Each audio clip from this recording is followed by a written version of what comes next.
It is none other than, let's go ahead and put myself front and center there. It is nothing other than Friday. You know what Friday is? Friday is panel day. It's not going to change. We're going to keep it as such. Just waiting for everybody to come in the building. And you know what happens while we wait for everyone to come into the building? We get a little tunes going. So let's get it going. My mama always told me I'm allergic to the fake shit. That's why I can look you in your ass and tell you ain't shit. I'm from the South, you know what I'm talking about. But she could pop it and drop it right in your bank account. I be like, fuck what you heard, your body's out of control. Pussy wrapped in African gold. St. Jules on my chest, got my foot on your neck. Look, I don't play by mine, fuck what you say about mine. You know I'm big stepping, walking through the door. When I'm getting money, yeah, I'ma get some more. And they be like, who that, we that, who that, we that, who that. Take a picture, baby, let me step back.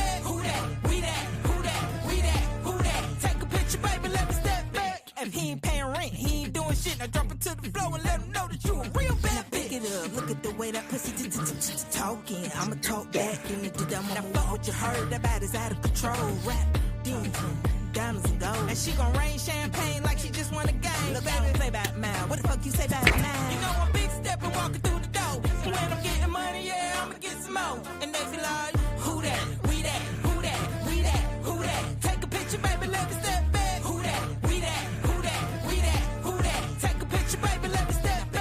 Look at the way that pussy talking. I'ma talk back in the now pick it up. Look at the way that pussy talking. I'ma talk back in the I'ma walk it. You know I'm big stepping, walking through the door. When I'm getting money, yeah, I'ma get some more. And they be like, who that, we that, who that, we that, who that. Take a picture, baby, let me step back. Who that, we that, who that, we that, who that. Take a picture, baby, let me step back. Who that, we that, who that, we that. Come in the building. Come in the building. Hit the like button. Come in, hit the like button. My mama always told me I'm allergic to the fake shit. That's why I can look in your ass and tell you ain't shit. I'm from the South, you know what I'm talking about. That's why I can look in your eyes and tell you ain't.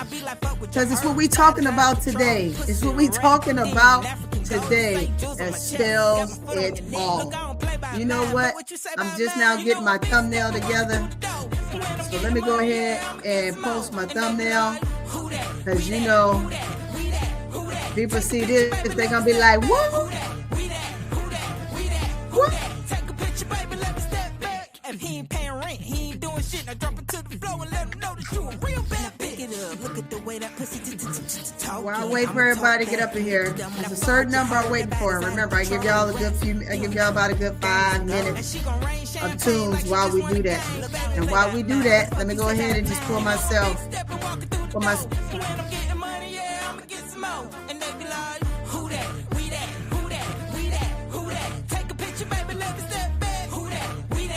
Oh, I'm sorry, I gotta keep myself up here. Let's just minimize. Look at the way that pussy talking. I'ma talk back. Pick it up. Look at the way that pussy talking. I'ma talk back. All right, let's change the tunes. Let's see. Dun, dun, dun, dun, dun, dun, dun, dun. Come on, y'all. Come in this dang on building and let's talk about it. Panel, it is your day. It is Friday. Fridays is panel day. After I give my take for the recaps, we are going to get heavy into some conversations that is much needed. Much needed. And I tell you what, it's heavy, y'all. It's heavy. Heavy is the crown, is what I'm going to say. Heavy is the crown. Heavy is the crown. I'm just finished on my thumbnail here, y'all. I'll be with you. We're going to get started here in just a little bit. Again, everybody get in here, start getting the conversations going so you see what's going on. I usually typically will go away from the GOP conversation, but guess what? time to get into it for a little bit. It's definitely time to boost it a little bit. So I thought long and hard about it. And yeah, we just gonna do it. We're just gonna do it. I got somebody I'm gonna pull up that I want you guys to hear. If you don't know them, you should know them. But we definitely gonna talk about this today. Today.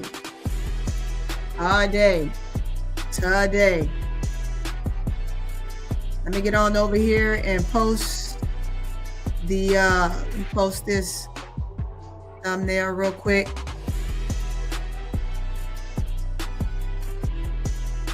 But ain't gonna let me put the thumbnail. I gotta let me go to the YouTube channel while we're still waiting. We almost there, guys. There's a certain number of people I need in the room before we get started. When we get those people in the room, we're gonna be ready to go. As soon as I get those people in the room, again, we're gonna be ready to go.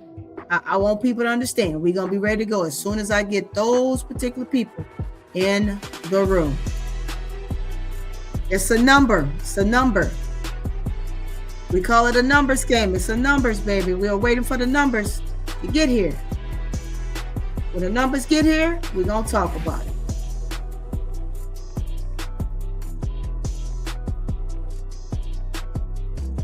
We're almost there. Don't drop down now. When you get in the building, hit the like button. Hit the like button. Some people want you to come in here and get started right away. But I tell you what. I got something for that. Just hold your little old horses. It's coming.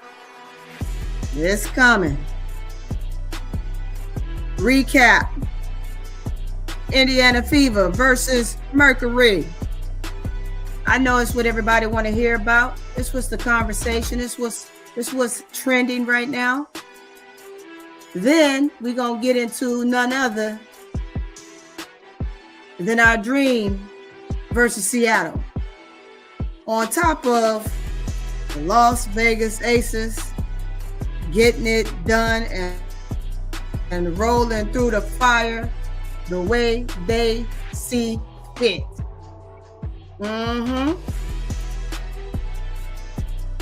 Let's see, let me change my thumbnail and I'll be there in just a second, y'all, because it's time to get going. I want to make sure I get this thumbnail up. Yeah, get that thumbnail up there. Yeah. Light it up. Oh yeah, there we go. It's a done deal.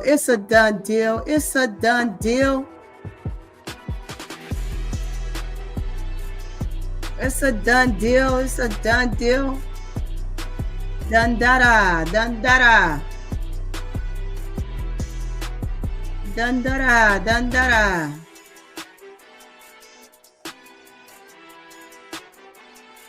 Now we're going to jump on that channel, make sure I got people coming in the building like they supposed to.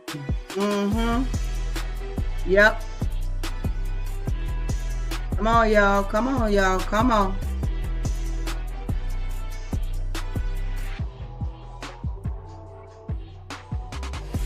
All right, we got that. That's a done deal. Let's get this closed up. All right. There we go. Y'all coming in here. Hit that like button. Let's get ready to introduce everybody in the building who has made their way to come and hang out with SoPrettyToni at this time. Let's go ahead and turn that down because we know we get to talk to the big girl, and big girl say that music is too loud. SoPrettyToni. But that's how we have to come into the building. We got to come into the building with some oomph, with some energy, with some praise. Look here, it's Friday. It is panel day, like I said. And as we get ready to get going and we get ready to talk about what's hot, what's not, again, biggest off the court story, y'all know, is the GOP Lawmakers pressing the WNBA Commissioner Cathy Engelbert. We know that's the biggest trending topic. But we're going to, before I introduce you guys, let me introduce myself. Because if I do have any new people in the room, I want the new people in the room to make sure that they are following along and that they hear me just fine. What's going on there? Brother Duvall, let me know if you want to bring it in the building. I got the link for you right here. Let me copy and get it right off the press for you. If you got time, I don't know if you and Keisha are going today or not, but I will put it. I'm going to send it to you just in case you decide you want to roll on up. Let's find you here. Where you at? They said, where they at? Trick.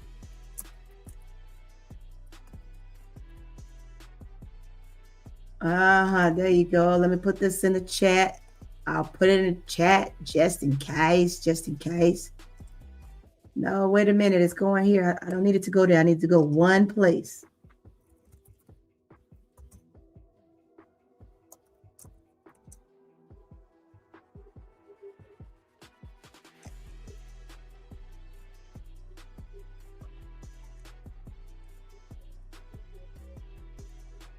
Why want to let me populate your Duval? It's tripping.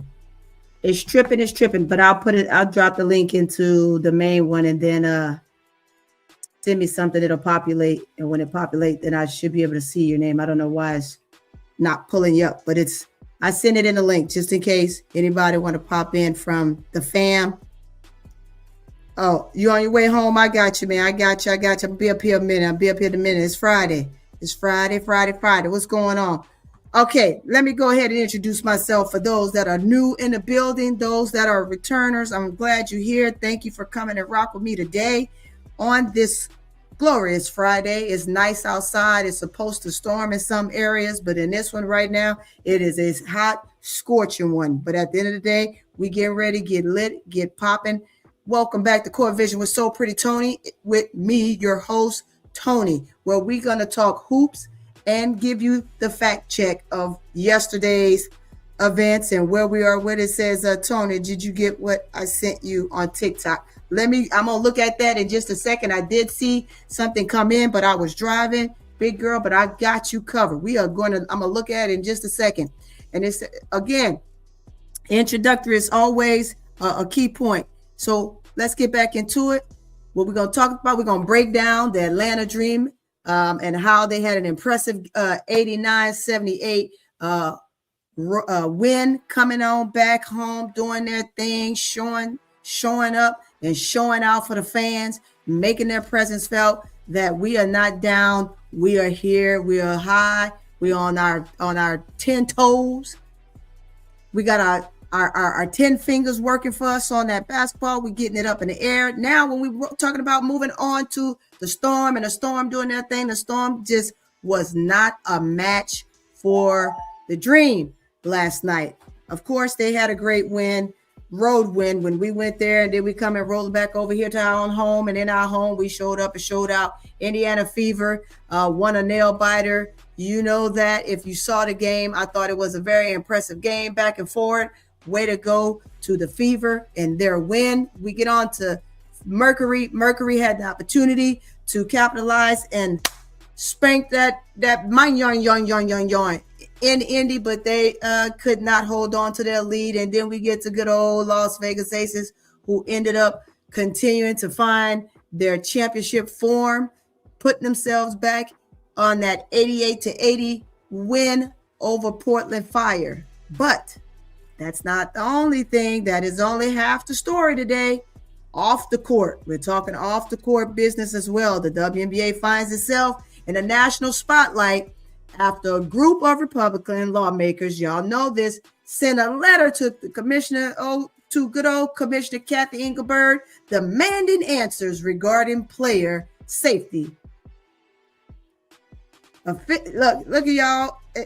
We can't get no better than this, right? Our world is, we are in war in some areas, but we have taken the time from war to worry about what is going on in the sports world. I think that is literally crazy, which is surrounding a certain player named Caitlin Clark. Yeah, we're going to go ahead and say it because tonight it is her night. She wants to shine on this channel, so she's going to get a little bit of shine on this channel.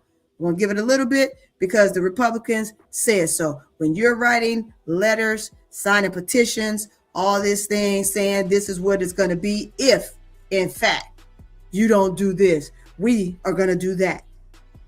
Hey, hands off is what we were told before, that they didn't want to put no political siding inside of the sports world, but nevertheless, here we are.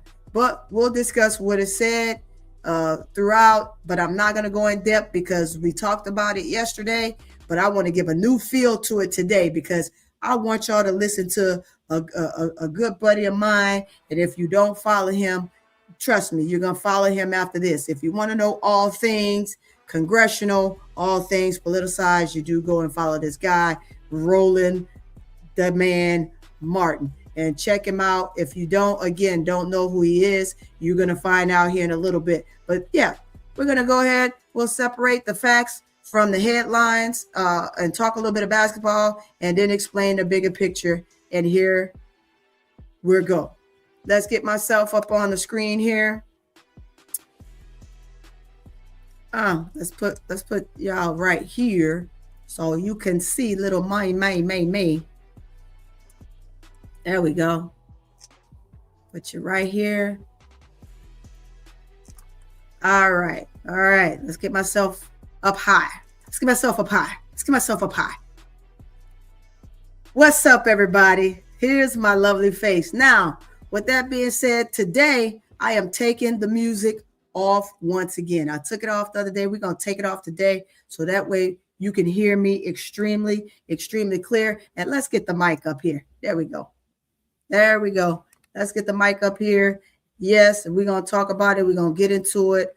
It is a much needed conversation. And the only reason why I'm talking about it is right now, certain things need to be out there. And when it is not out there, it causes problems, right? If not enough people are putting it out there and saying what this truly is, and it's not literally just basketball when it comes to certain situations that we see is going on surrounding none other than Caitlin Clark. And I'm saying her name because I want people to understand it's not just that we are here to talk vitriol about Caitlin. We're here to talk about the facts, right? Facts of the matter is this. Caitlin Clark is a player that plays in the WNBA.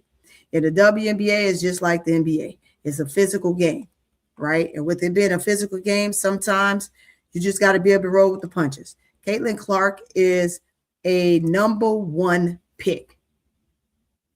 She's a number one pick in the league, right? Number one pick in the league. So when you're the number one pick in the league, what happens? You have to be challenged. But before I continue on with Caitlin Clark, let's go ahead and say hi to everybody in the chat. What's going on, chat? I see you in the building. Let me get all the way to the top up here because you know my girl Live, Laugh, Love been in the building on time, ready to rock and roll. Say hit the like button at 5:10. We have Auntie Fee in the building. We have Ray Tay. Hey, what's going on? I see you, Ray Tay. Hey, look, if you are not subscribed to my channel and you are new to this channel, please go ahead, subscribe and hit the like button. Subscribe and hit the like button. And guess what? When this is over, when this show is over, go back to the video, hit the three little buttons next to the arrow by the thumbs up or thumbs down, and you're going to see a word that say hype.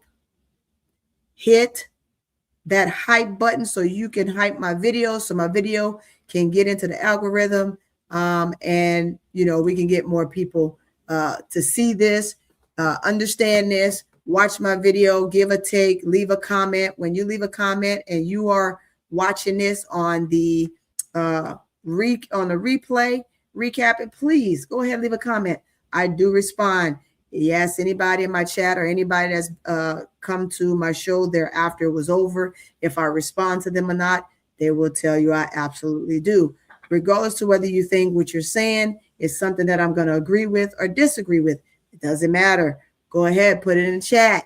Put it in the chat, y'all. Put it in the chat. I want to see it, okay? Now, again, continuing on, what's going on, MSL? MSL said, but they won't support me considering the game tomorrow is in the afternoon, I think. Oh, okay. He's talking to someone in the chat. I'm gonna let y'all get y'all chat on. We got Bob Jones in here. Bob Jones, 289. See you in the building. Bob Jones says back knee injury are not a joke. I don't know who's in or out. I'll get into that with you guys in a minute. We got Brian Lewis. Glad you're here, Brian Lewis. We got Stephen Love. Glad you're in the building. Hey, Chicago Cheetah is in the building, y'all. Chicago Cheetah is in the building. I am glad you're here. We got June Brown in the building. Who else? We already know my brother Duval is in the building. Who we got? Not for the week. Who rolling through? And guys, I'm gonna tell you something. When you hear something good and I'm going and you don't think I heard, hey, go ahead and send a super chat. Send a super chat. We take super chats over here. We take them very seriously. What's going on, big girl? I'm gonna look at that. Like I told you in a minute, I'm gonna look at that. We got none other than Goon the Shooter in here. What's up, CourtVision? What's going on, my boy? How you doing? How you doing? We got Victory Taylor in the building. Who else we got up in here? Who else? Any new faces? We got Mary 305 in the building. Happy Friday to you. I am glad you are here. Now that we are done with those introductions, let's get it popping. Now, I know we all know what's happening with the GOP. But before I get to that, because I want that to be the last topic, because that's going to be a long topic, right? Let's get into just a little bit of yesterday's recap of the W, just a little bit. Some of the matchups and how they swayed and swung. So at the end of the day, here we go. You had good old Indiana Fever winning their game against Phoenix Mercury, which was a game that Caitlin Clark set out. Caitlin Clark set out of this game for a reason, right? And it was because they had back-to-back games. And Stephanie White made a decision that two of her best players will flip-flop and sit out each and one of those games. What's going on, Kappa? I'm glad you're in the building, Kappa. Glad you are here. In the game against the LA Sparks, what's going on, Duval? Duval is here. Duval is in the building. What's going on, Duval? Only here. I'm gonna say this. To Tony. I don't mind being here. And I don't mind staying here. If Brian Lewis do not insult me. Like I said, I don't care if he gets to agree with me, but you just better not insult me and call me names and stuff. I don't play that. Don't call him name, Brian Lewis. Yeah, just make that known. Be good, Brian Lewis. hey, be good. We don't want be good. We don't have no corners in here. We ain't got no timeout corners. Of course. No, he just messing with you, Brian Lewis. He's a good man. He'll be all right. You know what I'm saying? But as long as he'll insult me, I'm fine. But let's get on these topics. You know what I'm saying? Let's get it on. We're on this topic with the Indiana Fever and the Mercury, right? I watched that game yesterday. It was a very good game, by the way. Mm-hmm. What we were talking about, how Stephanie White made the decision to sit out two of her players, one in one game, one in the other. In the Sparks game, you had AB that set out, or Leah Boston set out in that game. Mm-hmm. And then the very next day, because it was a back-to-back, Caitlin Clark set out. Mm-hmm. She set out against the Mercury, which was probably the better choice. But in my opinion, me personally, if I want to kind of fix some of the narrative that's out there, I would play in that game and would have set out of the Sparks game. That's just me. What you think? That's what she should have did. But I know why they set out, because like I said, they didn't want to answer the questions of, the controversy and everything else. And I think that would just be too much of a distraction for, everybody involved. Mm-hmm. But at some point, you got to face your fears. Or at some point, Caitlin Clark, you got to grow some nuts and really denounce this stuff if you don't believe in the racist rhetoric that is associated with your name. Yeah. Like I said, again, if you want to continue to play hopscotch with the shit, then you know what? We're going to continue to look at you sideways. Because at the end of the day, you're not being a woman about your business. Because all you have to do is say, hey, I do not represent these Republicans that want to use my name for clickbait. but she won't do it because at the end of the day, she know that she make money off of the hatred, the racism, the victimhood. She know that fuels her bank account. She needs that. She's not somebody that's charismatic. She's not somebody that, say that playing at an all-time great level. She's playing at a great level, but not an all-time great level. So she need that victimhood that, that will be associated with her name. And so from that standpoint, this is the reason why she will not denounce the racism that associate with her name when it comes to Congress and many other people that use it to fuel their white supremacy toward black women.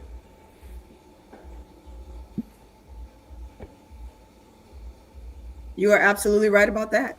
I will not dispute one word you just said. Yep, but that's true. But like I said again, as long as she continue to dance around the issue, she would never be beyond the issue. Cause like I said, you gotta understand this.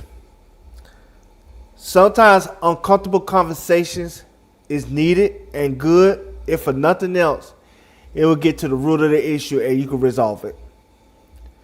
But if you don't do that, then it'll always be that awkward pause that shouldn't be there as grown adults, men and women. You're right. But it definitely has to come from Caitlin. If it never comes from her, we will continue to be in this moment right here. And we will never grow. And the league is about growing. It's about change, right? And you can't have change and you can't grow if those that actually need to speak out don't speak out. I'm going to also say Sophie Cunningham, right? Because people are just gravitating to whatever show she has and listen to the nonsense she talks about. But the things that she say is off the charts. That feeds into this. The same thing with I.E. Candace Parker and Aaliyah Boston. Like, if you guys don't talk about the bigger picture versus trying to line your pockets for whatever narrative, you run into this moment. What's going on, T. Harmony? I'm glad you are in the building. That absolutely happens. Therefore, I'm going to disagree with you at. I'm not going to say Sophie Cunningham only in this regard. Sophie Cunningham, she embraces that type of white supremacy and everything else. This is who she is at heart. She is a MAGA person. That's from her history, going back to Phoenix. That's who she is at heart. We don't know if Caitlin's like that. And the reason why I say we don't know if Caitlin like that, because she tried to tell us that she's not that, but her actions say otherwise. You see what I'm saying? Right. So there's a great area with Caitlin that is not with Sophie. Sophie is a proud MAGA woman. They used to call her MAGA Barbie. You know what I'm saying? So this is who she. I'm telling you, that's the truth in Phoenix. That's how I heard of her. Yeah. This is who she is at heart. So no, we can't say Sophie Cunningham need to denounce it because she's not gonna denounce it. She love it. This is who she is. She embrace it. Love it. She does love it. She does love it. She embrace it. This is the foundation of who she is as a person. We don't know that with Caitlin. Cause like I said, from what we believe and what is rumored out there, for instance, she don't need like Republicans. She's a Democrat. Yeah. But yet she won't announce that. You see, like I said, you see the mental gymnastics that she keep playing. Mm-hmm. It's like she tell y'all that she's not with this stuff, but then she'll walk out with what's the man named Dan Wedley, who we know is a renowned racist. See, Absolutely. this is where, like I said again, this is where the hypocrisy when it comes to Caitlin Clark, bleeds the lines. She don't want to fully make a commitment because she feel like she do that, she gonna lose a portion, if not half of her fan base. Oh, she most definitely will. But It's at some point, if you want to survive in this league, Duvall, you gotta figure out where's a turning point. And I'm not saying go 100% ham on the righteous, right? But say something. this is what you're not seeing the big picture. Oh, This woman, this I'm telling you, this woman's basically telling you she'd rather get the money than live with the morality. yeah, That's what she's telling you. yeah, She'd rather get the State Farm commercials, the Comcast commercials, the Gatorade commercials, because she can always point to, this is my fan base, these are the ratings that I'm doing when I'm playing in the game, blah blah blah blah blah blah. And she wants to commit to her full truth. Now those numbers turn to half. right. And if those numbers turn to half, is she still viable? Is she still marketable? Is she still a commodity? She knows that, her team knows that. And so at the end of the day, they don't want to fully commit because they know the domino effect when it comes to that situation. Case in point. Remember the Times article when she was Player of the Year? Yeah, I remember. Remember when she'll say, "Hey, we need to respect and grow these black women," and she got she was in a controversy for a week with Megan Kelly and all those Republicans denounced her. You know what I'm saying? You know what I'm saying? Pat McDavid denounced her. They all turned their back on her, and then ever since then she'll come and plead. They said the black folks made her say it. I remember. Yeah, made her bend the knee, and ever since then she been backpedaling, pussy popping, because like I said again, she don't want to mess up her coin. I'm gonna tell you when I think she gonna really speak out on everything, Go ahead, tell me when. and then her career. Oh, That's yeah. when she gonna really. That's when she gonna really tell us how she really feels. You don't think she gonna tell you once they're about 6 years in, and everybody else has come in and outplayed her and outshine her? No, she still need that leverage. Because just like, for instance, let's keep it 100. That leverage that she has now, right, is the reason why she's guaranteed to be on the Olympic team. Yeah. Why she's guaranteed to be on the World Cup team. Because it's easy for you to select her and not play her like that than to cut her and deny her. When you know there are going to be protests, Congress people. If Trump's still in office, you know he going to get involved and try to make rules and laws and everything else. Yeah, he didn't already come out, that joker. You know there's going to be all type of, some MAGA protests, which could lead to all kinds of conflict between two parties. They don't want all that. And they don't need all that. So they know that by her keeping the leverage of, hey, this is my fan base, she got them by the ball. She has them where she want them. And that's why she's getting stuff that she deserve right now. Even like the Nike shoe. You know what I'm saying? She knows she need that fan base to sell that shoe out. Because her brand is not built on her brand is partly built on basketball, but a big part of her brand is built on her fan base, her attendance, and all the merchandise and stuff that she sells. Her marketability is built on, what she means to her people, if that makes sense. Yeah. More than anything. So as long as that is part of the foundation of what her brand represents, she needs all the leverage that she can get to get everything that she needs from these corporation companies. Yeah. Mm-hmm.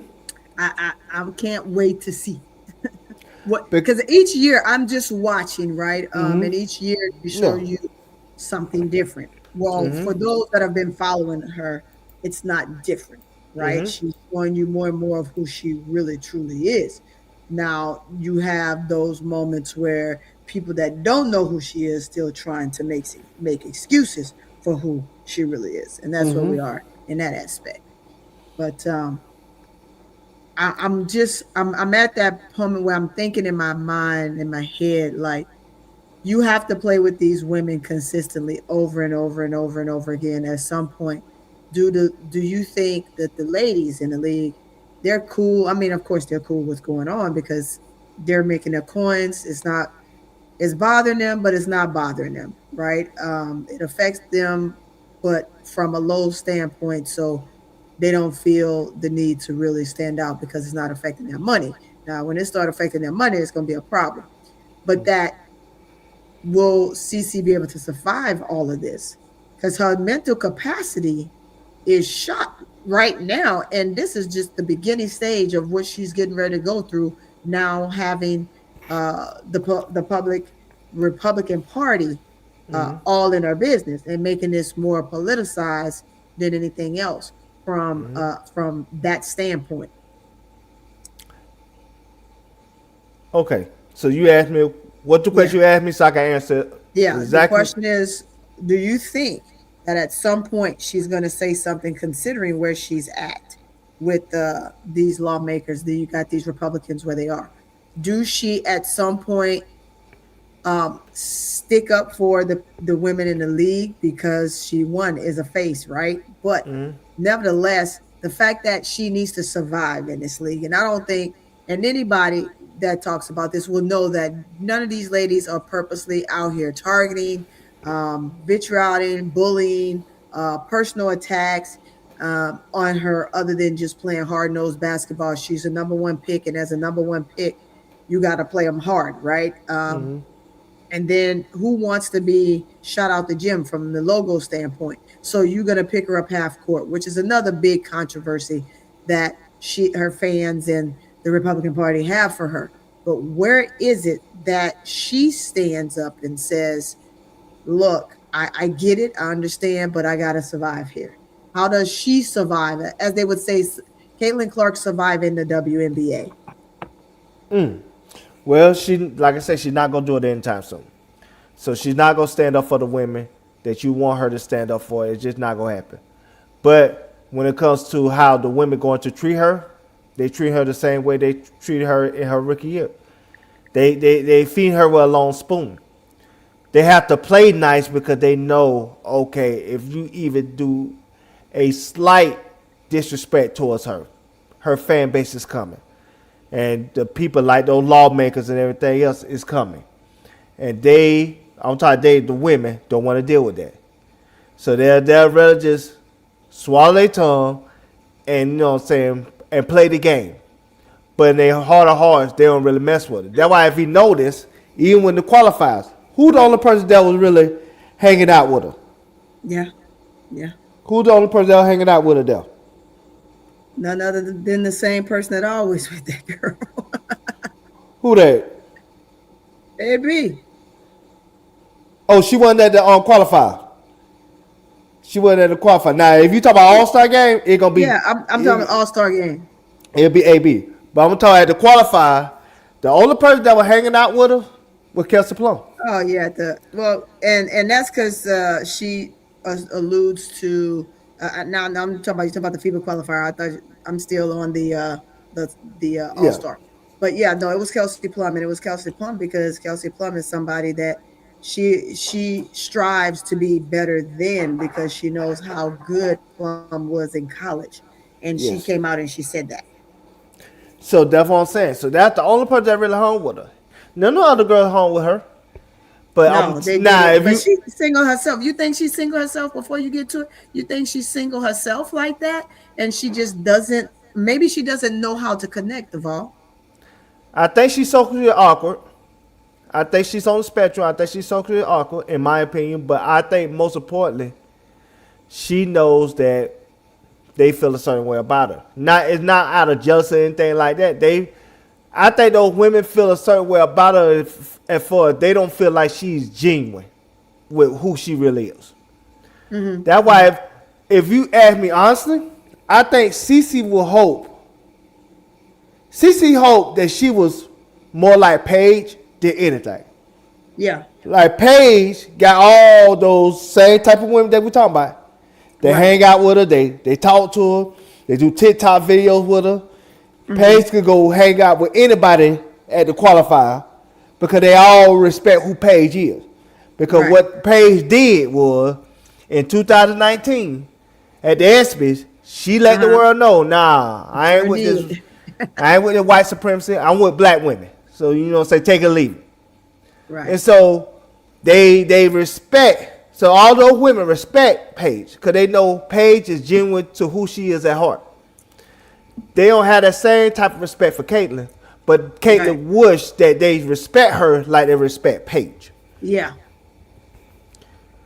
But see, like, the reason why, and you just said it, why the respect there is Paige has always made herself an open entity, right? Caitlyn does not. And I think Caitlyn has more to her, and I'm going to explain this just real quick. Caitlyn has more to her than people expect, right? Caitlyn is wild. Caitlyn is kamikaze. Caitlyn has issues on the court from the standpoint of discipline.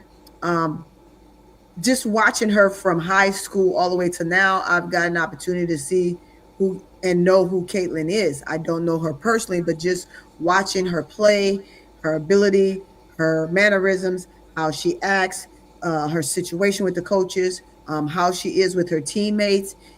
What you're seeing now is just basically just a little bit of who she is. Once she shows you full of who she is, she's just one of those people, and you have to basically either respect her for who she is or not. She's a crash out, period. She's just a crash out. But she's no more of a crash out, Duval, than any of the other ladies in the league. No, she's which not. Which means she's just a human person. She's a person that's just like the rest. And so when we go down and we look at the facts of basketball, and you just alluded to that, Paige. Paige is someone that Caitlyn, and I don't care who's in here, you're probably going to get salty about me saying this, CC fans. Paige is who Caitlin Clark wished she was right now, and you just said that, right, Duval? It absolutely, truly is. She is the player that people love. She's the player that people want to defend because they know she has an all-around game and she's very skilled. But not only that, she's being a people's person. And when you are a people person, you are likable. And some jobs aren't meant for you to be liked, right? And I think that's where Caitlyn's frame of mind is. I'm not Caitlyn. I'm just saying what I see, right? Some jobs aren't a job where you're the likable person. And in this instance, I guess I'll be the person that's not a likable individual because I got all of these people covering my back that number one, didn't ask for. Number two, I'm really not going to speak out on it because if I do, I'm going to lose whatever endorsements or stuff that Cathy Engelbert, and yes, I said it, Cathy, come for me if you want. I said it, that Cathy has made sure was very available for CC, given the role that she's in right now. Am I correct, Duval? Yes. So with that being said, if she were to speak out, and like everybody is saying, like she should speak out, she should say something, if it's only going to seem right when she does it. No, it won't. And you know why it won't, Duval? No, it won't, my friend. Yeah, it won't, because all it's going to do is going to make her people say, oh, they made her do that. She's bowing and caving in to the man or the woman. Am I right? Yeah. That's all it's going to be like. So it's because of the stand she took head on. So I'll put it this way, and this is the best example I can give you. You said why those women would feel a certain way by Caitlyn based on the circumstances that's at the moment. Yeah. You remember when they had Blue Lives Matter? You remember that movement with the police officers?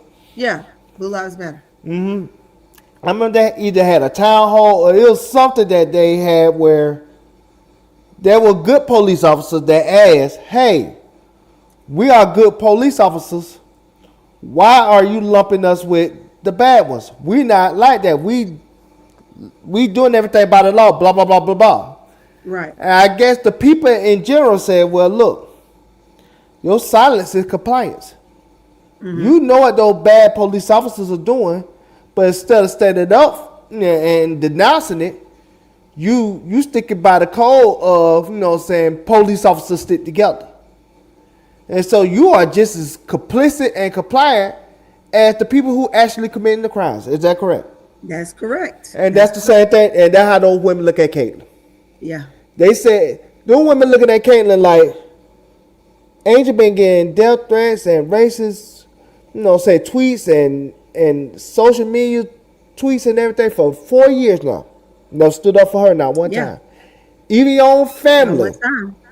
Your own family, your fiance, your brother, retweeted hate, racist and hatred tweets towards Angel. Never stood up for her.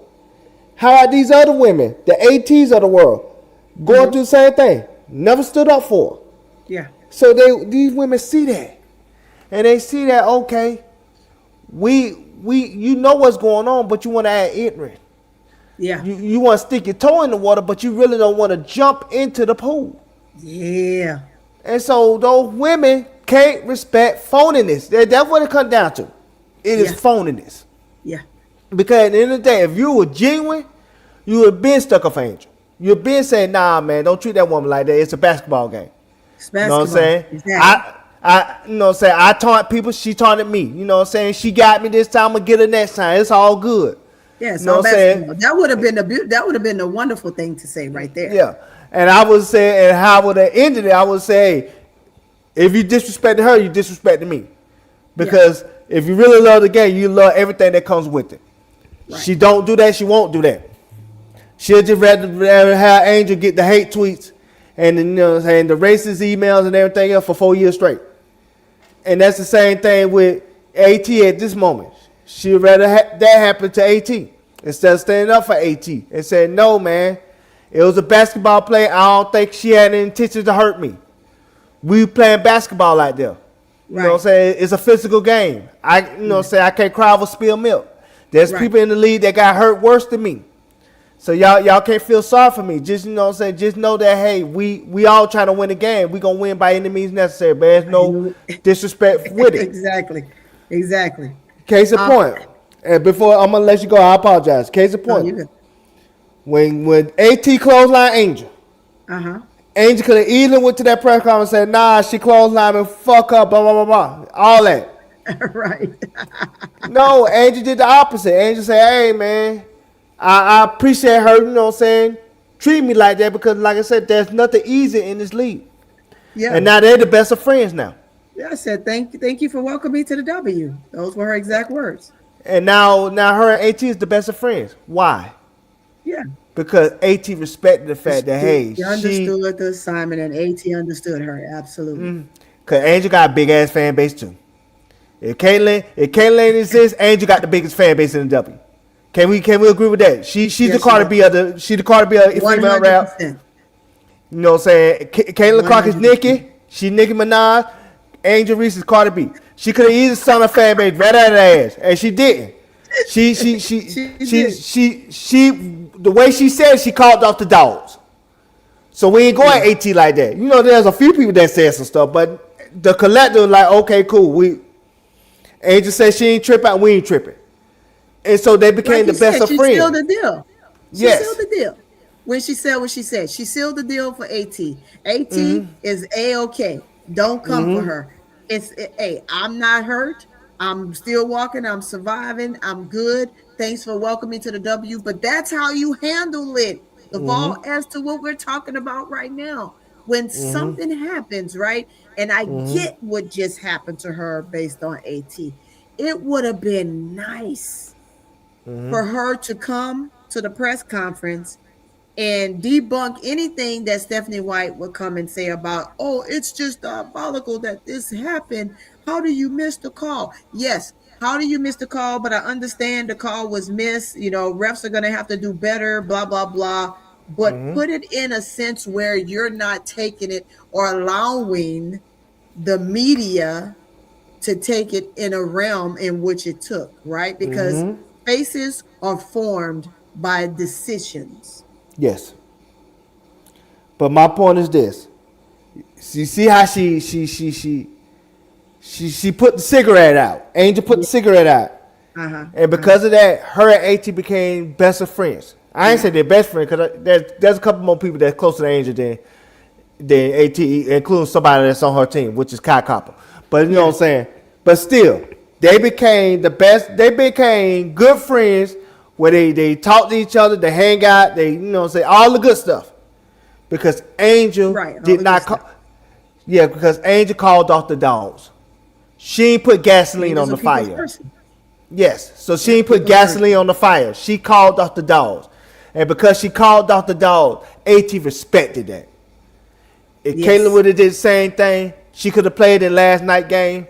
And AT probably went up there and gave her a hug, and you know what I'm saying, and let everybody know it's all good. She would have laughed with her. You know that AT is another one of those introverts, right? You gotta know her to know her. And I'm gonna say this because one thing people gotta realize, along with CC, this is her and AB both.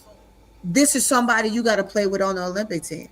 Unless she does not make the Olympic team coming forward, this is somebody you got to pay with. And this is where folks in the community have to understand, stop taking everything so goddamn personal. Because these ladies still got to play against each other. When you're inside those lines, I hate your guts. I'm going to try to kill you out here. Not allegedly, you know, YouTube. But, I'm going after your throat. But once the game is over, that thing hits 0, 4 quarters are done, I'm coming, give you a hug. We gonna laugh about it. We gonna get to the All-Star game. We gonna jaw about it. We gonna joke about it. We got each other's numbers. We gonna call each other. We gonna laugh about it. After the game, hell, we may even go sit down, take a shower. After we take a shower, leave the gym and go sit down somewhere, eat and joke about it. But I think that there's so much more that can happen in this capacity with CC if she just allows herself to open up in that standpoint. I'm going to tell you, and a lot of this, no, she did not ask for. A lot of this, she did not say she wanted to happen, but she's not doing anything about it when it does, and that's what makes it a problem. And see, that's where when it comes to AT, I'm sorry to disappoint you. She ain't gonna make that Olympic team. Because at that point, she gonna be like, it's not because of her play. You know, her play is slipping this year. It's more so that at that point she gonna be 36. Yeah, she's gonna be up there. And I think what Sue Bird and Carol Lawson gonna do is just lean into the full youth movement. I would. That's what they're gonna do. You saw that in the qualifier, right? You saw that, right? But I think they're gonna go deeper than that because, like I said, Leah Boston supposed to play in that qualifier too, but she wasn't there. I think they also gonna get like somebody like a Olivia Miles. I think Olivia Miles gonna push. Bree Jones and AB that wasn't there because remember they had Kiki come in, and then they had what's her name that played with the female. They had Hamby and they got Monica Monique Billings. Yeah, Monique Billings. Yes. There you go. But I don't think Bree Jones gonna make it. I think it's gonna be more so. Like I said, it's gonna be. It should be a youth movement, 100%. It's gonna be AB gonna make it. Of course, I can see a scenario where they get somebody like a Sarah Strong if they want to go that route. Cause like I said, that's a UConn connection. Like I said again, Ryan Howard. I think she gonna make it. Cause I think, like I said, Kai Copper's slipping. Her game is slipping, so I think she's gonna get put out. Juju will be around at that time, right? I think Juju will be weighing in. She's gonna be weighing in. Yeah. Guards are gonna be crazy, Duval, when that comes, and that's gonna be a big topic for us because you think of all the guards that are here now, right? That supposedly gonna be on the team. You think of the guards that are coming, that are much more elite. That matches the intensity of someone like Paige Beckers. Olivia Miles gonna make it. She gonna push out Chelsea Gray. I think Chelsea Gray gonna make the World Cup because, like I said, I think already Super already had the team that she already had at this moment. So I don't think I think it'd be kind of disrespectful to push Chelsea Gray out now, especially when you got Asia and all that. Those veterans, they might feel away. But 2 years from now, you could justify that decision. I don't think you can justify it right now. That's still playing. Yeah. No, I think Asia all them gonna be still playing. Asia, only 28. Asia gonna play, but I'm talking about like maybe a Stewie No, and Stewie gonna be on Gray. there.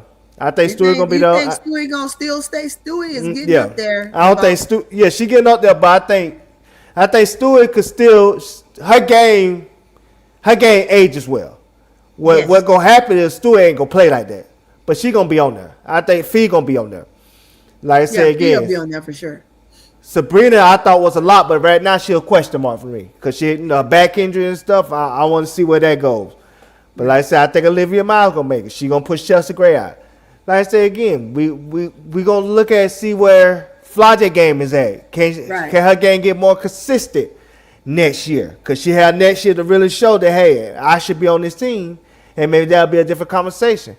Who's to say if Rakia Jackson, if she come back stronger than ever? You know what I'm saying? What can she do? So, like I say, it's just going to be some decisions to make. But at the end of the day, when it comes to Caitlin dealing with the players that's on this team, I think Caitlin going to deal with who she deal with as of right now because she's thinking about her money first. Yeah.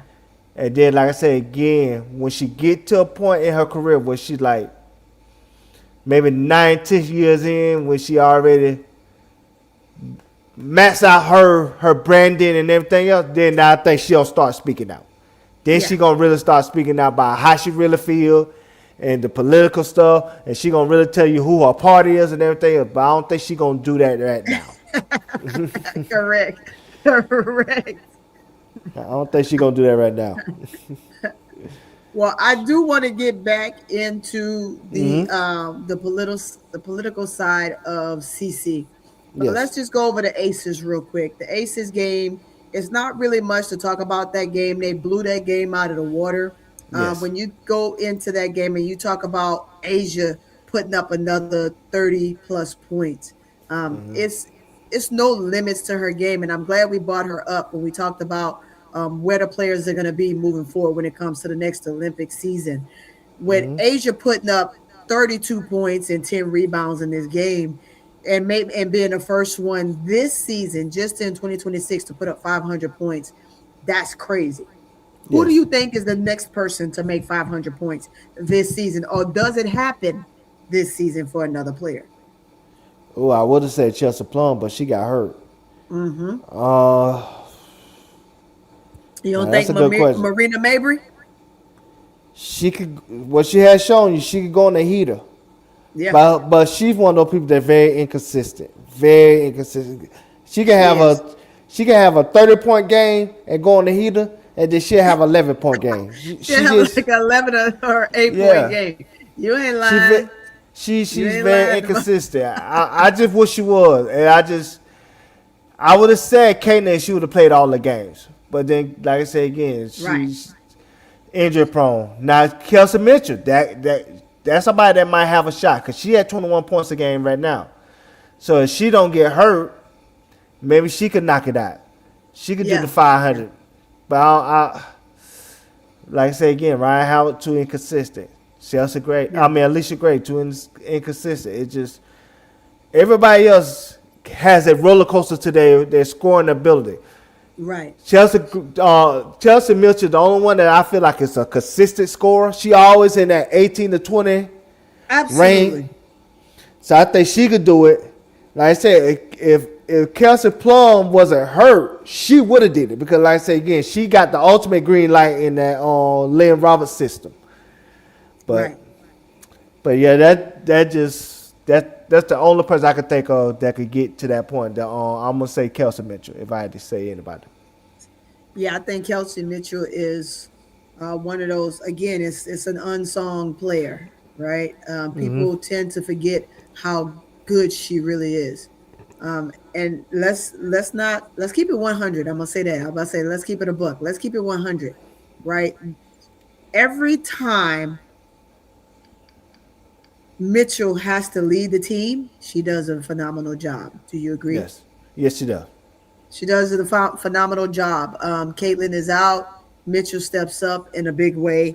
I think that with Stephanie White, she just has to find ways to make room for both of those ladies to be the star. Well, I mean, you got a big trio in there. You got those two, and you got AB. Because AB, I mean, I got to give it to her. She elbow queen, but outside of that, she plays a pretty solid game.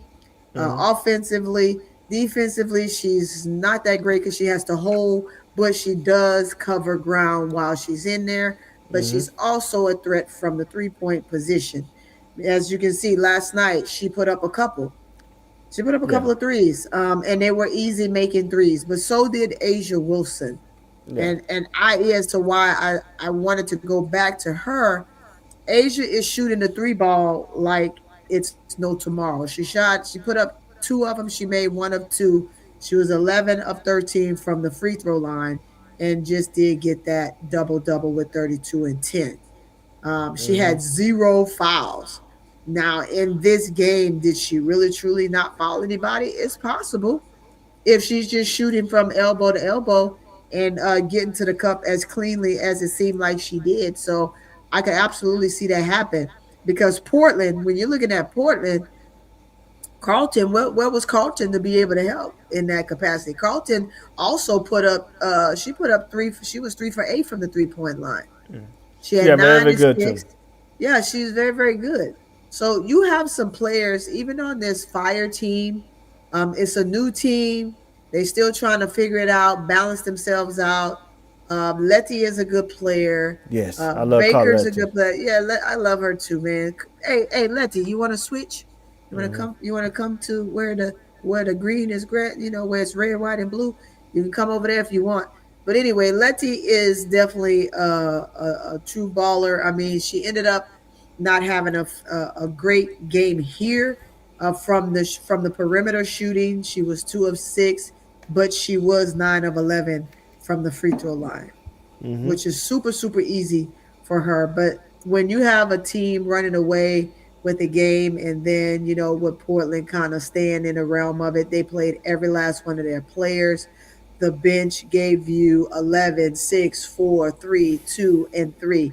So every player pretty much scored except for Samuelson, and Samuelson played 11 minutes. And to me, that's unspeakable to me when you play that many minutes and you can't give absolutely anything. It just depends on if you're being a role player. And when I said nothing, I mean not from a rebounding aspect, a assist standpoint, a block, a steal, not even a turnover. So what did you do to help your team?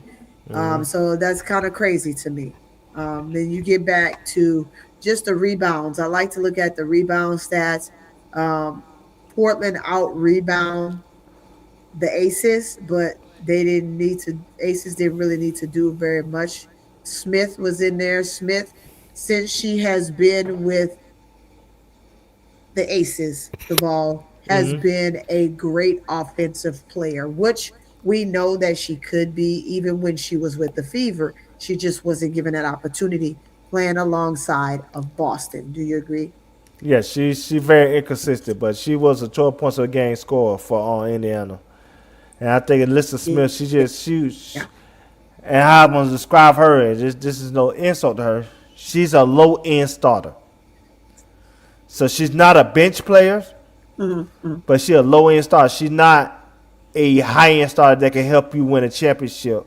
Like Right. she'll be a cog into a championship, winning team. That's saved for like Asia, Jackie Young, and Chelsea Gray.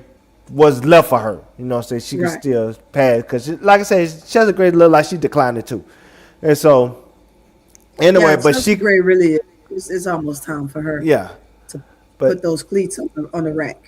but like I said, either way, she can contribute.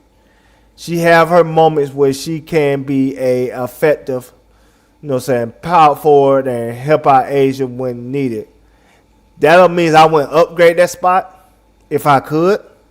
But I don't know how many options out there that you could upgrade it with, unless you could pull off a Camilla trade or even like a Cam Brick. I think Cam Brick would be a good trade for the Aces because her defensive prowess with Asia Wilson that could really shut down some offenses. I'm telling you. Oh my God, that girl go to the Aces. You can hang it up. And that's what I'm saying. So like I said, there's what's wrong with Alyssa Smith, to be honest with you, she's good at something, but she don't have an elite skill set. Even like somebody like a Cam Brink, even as disappointing that she is right now, she do have an elite skill set. Yeah. It's just not utilized right now because the system that she's in. But she has an elite skill set. Yes. See, Alyssa Smith don't have an elite skill set, so that's why she can't be a cog in a championship run. She could just, be somebody that's what you would call a true role player. Right.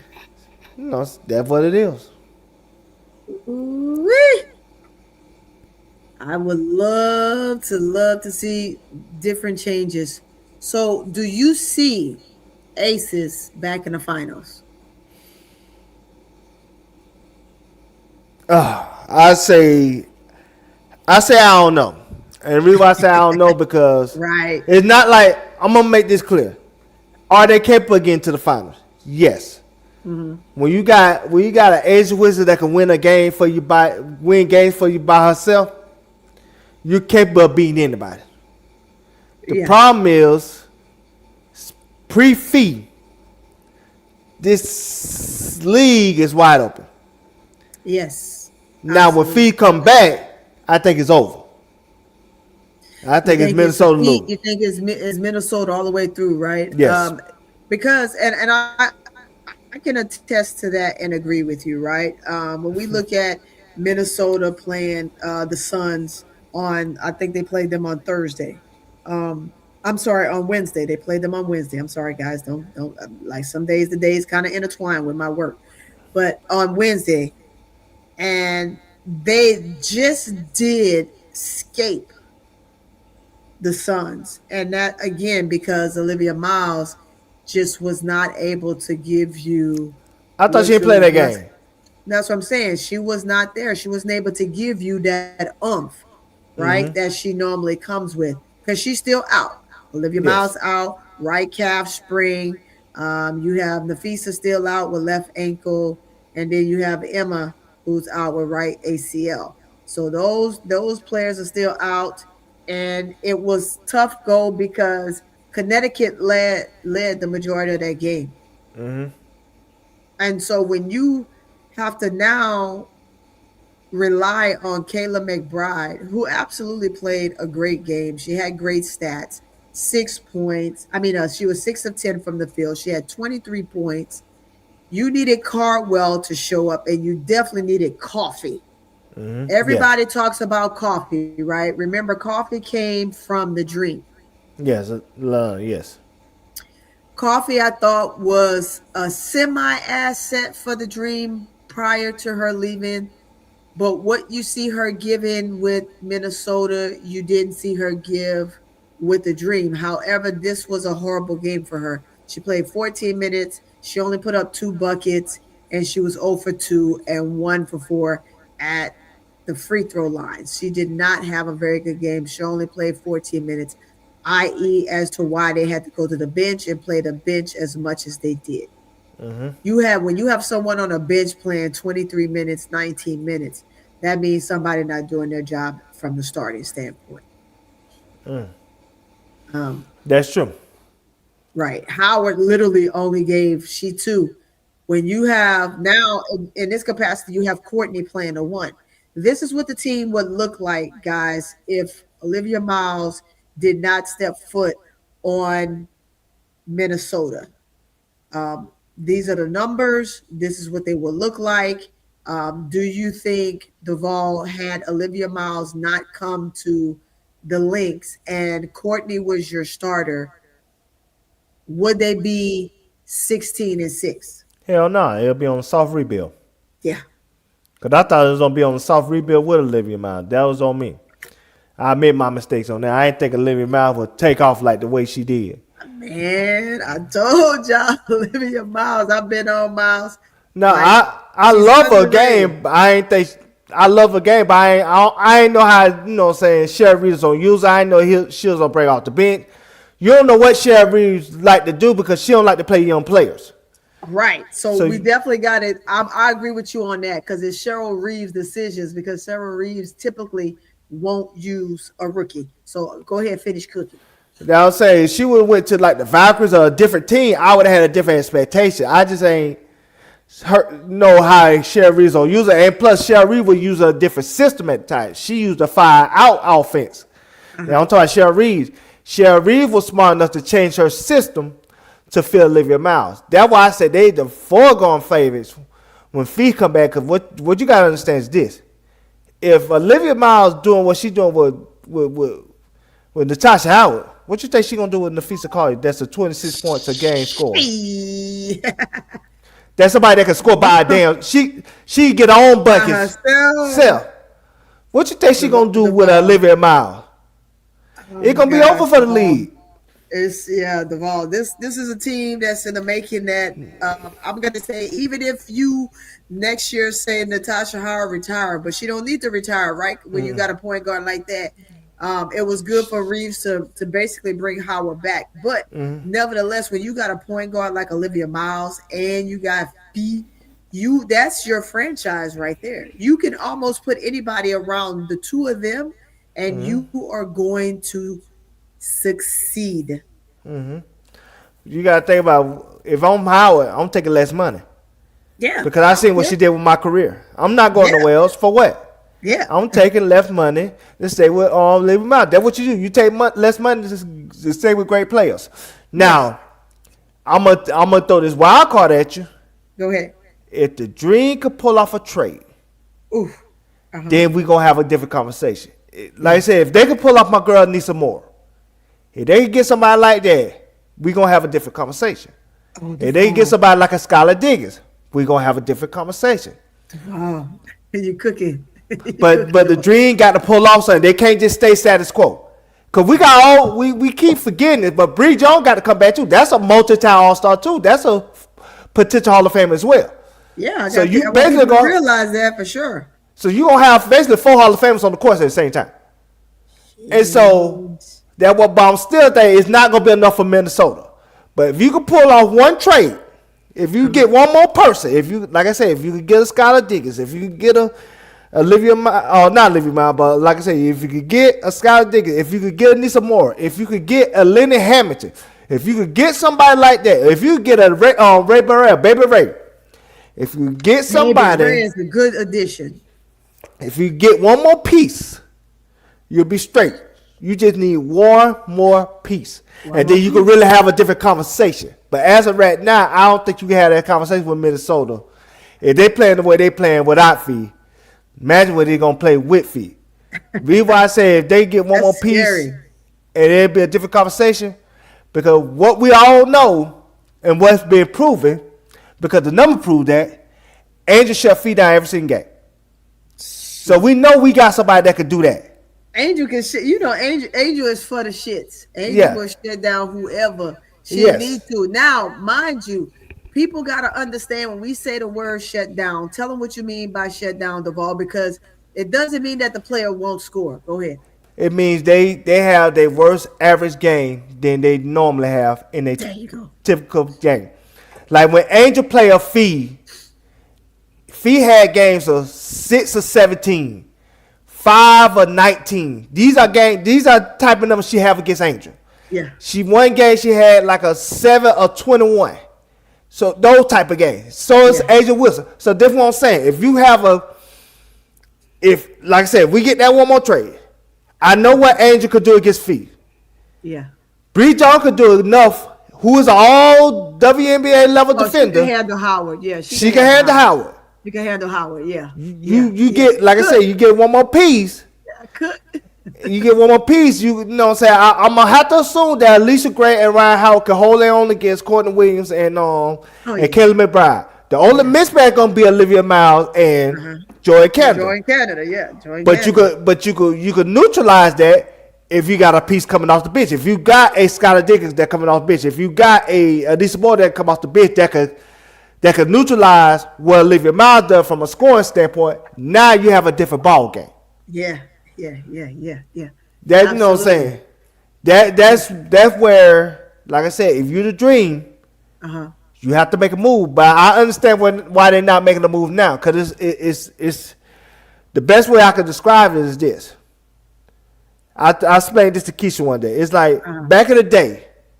Remember back in the day, because they don't do this no more. Because they don't even have this like that no more. Because they even open on Thanksgiving now. But remember back in the day, Thanksgiving, everything closed. Yeah. I mean, everything closed. Everything closed, yeah. Remember the next day, a Walmart will open up on Black Friday at 6 o'clock. And remember, everything used to be dirt cheap. I mean, dirt cheap. Sure enough. That's why they came up with Black Friday. That's what I'm saying. Everything used to be dirt cheap. But this is what I'm getting at. When you the dream, and you get close to that trade deadline, what you might have for one person at one price in June right now, by the time you get to that trade deadline, you just want to get off of, now that price might be lower.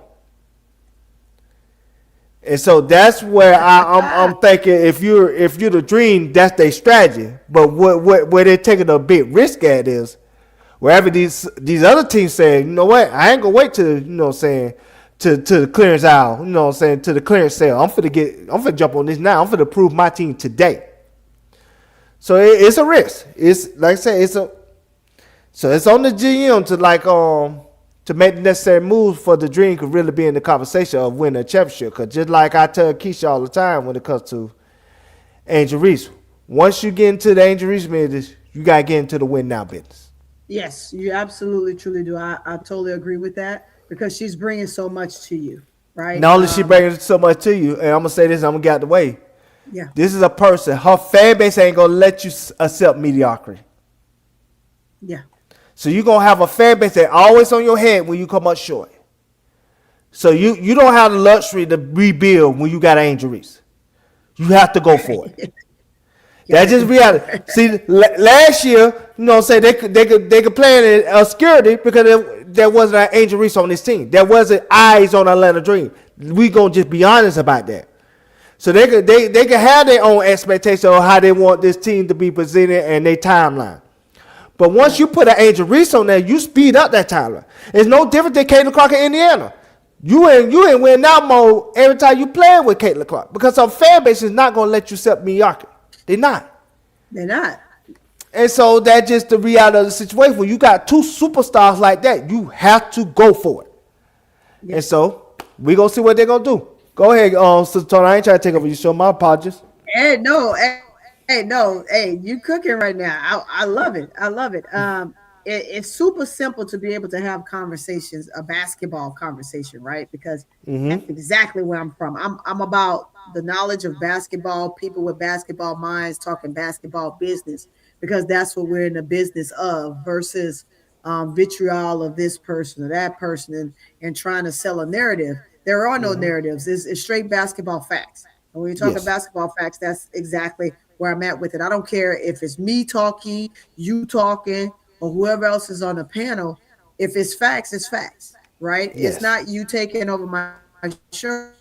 It's you giving us facts and helping people understand where we are with it. Because I say the exact same thing when it comes to an Angel Reese, right? You look at Angel and you literally, truly have to talk about the balancing, I don't want to say balancing act of what she does, but just her in general and the knowledge base of what she has to offer any team. And I'm going to say this, we watch different teams show flashes of how they want to defend Angel. You bring 2 and 3 people, Angel still finds a way. And this part isn't glazing. It's the truth, right? She finds a way to still score. She still finds a way to board. She finds ways to be effective defensively. Yes, we could get into the antics of, she needs to make more. It doesn't matter, right? It's going to come. So the best players in the world will put the ball up as often as they can. They don't care how many times they put it up, and they certainly don't care how many times they miss it. Am I correct, Paul? No, not at all. They don't care about that. You shoot and shoot and shoot, period. And you shoot till it falls. Whether it's a jumper, a layup, a free throw, whatever. You kind of constantly go until you get the ball to go in the basket. So it doesn't matter how many times, and we say this sometimes, and I'm going to bring back Caitlin Clark's name, right? We go, oh, Caitlin was 27 for 27 and 10. Well, guess what? She's a shooter. That's what she does. She's going to put the ball up as often as she can until she makes what she can. So, i.e., the same thing with a post player who you think should make every single layup. It's not feasible, guys. That's not basketball. It doesn't happen that way. You get your shot blocked, you get your hand knocked a certain way, so you miss a shot. It's just a number of things that happen and takes place in the paint that people don't pay attention to. That, of course, someone like me, you yourself, know what happens in the paint. You get grabbed, you get pulled. This the slightest tap of an elbow can adjust the shot. If you go in and try to block a shot, but then you hit the hand, it adjusts the shot. So it's a number of things that happen in the paint, and it's never an excuse. So I'm not coming with excusing for misses, but it is things that happen. And so I'm just letting you know about things that actually truly happens when you're playing in the post. It's just like a guard out there by themselves taking a jumper and missing it regardless. Now, if you're point blank wide open, then we got a conversation. We have to figure something out. Well, I'm gonna just say this. To add on to what you're saying about her missing layups around the rim and stuff like that, that bullshit. I ain't worried about that. And I'm gonna tell you Yeah. why. Yeah. First of all, Angel is undersized for a Yes. Very position. much. She very undersized compared to her peers. Only person that probably smaller than her that plays her position is Fee. Fee is 6'1". Yeah. Angel 6'3". She played against a bunch of people that's 6'5", 6'7". So she's undersized. Her mechanics is not the best. Right. And it's not going to never be the best because, hey, those things have to get fixed when she's younger. When she's young, absolutely. So her mechanics is her mechanics. She just got to work the best that she can with her mechanics. In addition to, like I always say, they treat her like she's Shaq. They don't always call these fouls that they supposed to call on Angel because they feel like Angel play a physical style of basketball. So at the end of the day, it's not that she get a fair whistle. So there's plenty of things that prevent her from being a consistent low post scoring threat. You know what I'm saying? And I'm not even mentioning that she had a rod in her leg and a plate in her ankle. Exactly. So she lost a lot of the athleticism that she would have had if her leg was injury free. And this what makes what she is the greatest rebounder in the history of the league so amazing. Because she got those limitations, she still does those things. She still does those things, right? Imagine if she had that stuff on her leg, she'd probably be dunking on people. Yeah, man. She probably would be literally dunking on people. Absolutely. If she had a rod in her leg and a plate in her ankle. And so it just, like I said again, that's why I don't allow those Clarkies or people of Angel contemporaries to make those type of narratives because we know what the circumstances that she have to deal with. Right. And they know that too, but they don't want to say that because at the end of the day, it fits their narrative. If they could do everything they can to diminish Angel, it'll prop up Caitlin. And that's how it is. So whatever they could do to diminish Angel to prop up Caitlin, that's what they're going to do. Even though they know at the end of the day, if you take out Angel and you put on anybody else, she'll be celebrated. Celebrated. Yeah. If you take out Angel and you put a Monique Biggs, she'll be celebrated. So I don't really. You're right. I don't really pay attention to them because, like I said again, real people know the circumstances that Angel have to deal with, and they know that she's playing with a bad spades hand. So, like I said, at the end of the day, 100%. we know what really goes on in the dynamics of her trying to score despite her circumstances. And speaking of her, I know we'll get to the dream in a second, so I'll wait till we get to the dream to announce what I need to announce when it comes to Angel. Yeah. All right. Yeah. So we're finishing up the Lynx and the Suns right now, just talking about the prolific player that Olivia Miles is, what has taken place with Fee still being out and Olivia Miles now being out, and what the team looks like. The team is now tied with the Aces at 16-6, which the Aces has taken first place right now from the plus minus range. So this is where we are with that.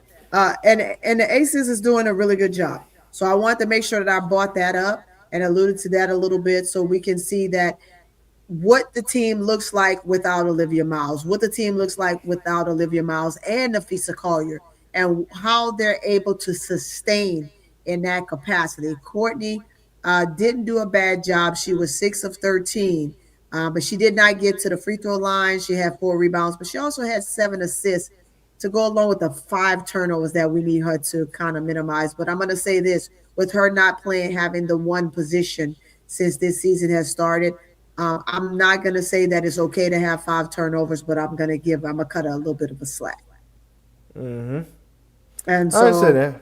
yeah, I would definitely do that when it comes to her. But then I just want to go back to this game with the Fever and the Sparks, right? Which is the game that Caitlin came back after being off for a week. And they did not make it through this particular game. They lost this game. Mitchell had 29, and with Mitchell having 29, and it is the first game back for Caitlin over a week. She had 9. She had 9 points, 4 rebounds, 3 assists, 4 turnovers, with 1 steal. But you If had bench players that still like Harris, who put up 10 points. Dantas put up 12. Raven gave 3. She was 1 of 9. She did not play very well that game. And you had Timpson that had 9 points, 5 rebounds. You didn't have any double doubles within the team for that night with Boston sitting out. And then you get to uh, Las Vegas, who said, "Hey, we just got to play like we know how." And this is the first time where I've seen Ray Burrell just actually dominate. She had 22, 3, 4, and 1. Yes, she had 3 turnovers, but she struggled the game before this. When I say she struggled, she did not score. I think it was until the fourth quarter. She just could not get a basket to drop. And then you had Atkins, who has just become an average player. Yes, she's an Olympian. Yes, she's been there. Yes, she's had her time. But right now she's playing, given 31 minutes, 12 points, 3 rebounds, 1 assist, 2 steals. But again, this is a game where I hadn't seen her score in the last couple games 12 points. Just to help her team in that capacity has been crazy. Wheeler, 12 points for 29 minutes. You had Hamby, who was balling, not to mention Agumake, NECA, killed it. She was 9 of 19. She was shooting every chance she got. Again, when you're trying to win, you're going to shoot the ball anywhere from 17 to 25 times in a game, because if you are the go-to person, they're going to make sure that you have as many touches as you possibly can. And at some point, you're going to convert. She gave 24 points, 8 rebounds, 5 assists in that game. And the bench gave you something. The bench literally gave you 15 points. So it's something better than nothing, which also was the difference because they won this game by 14. Yes. So you take away the 15 points from the bench, and now the team struggles, right?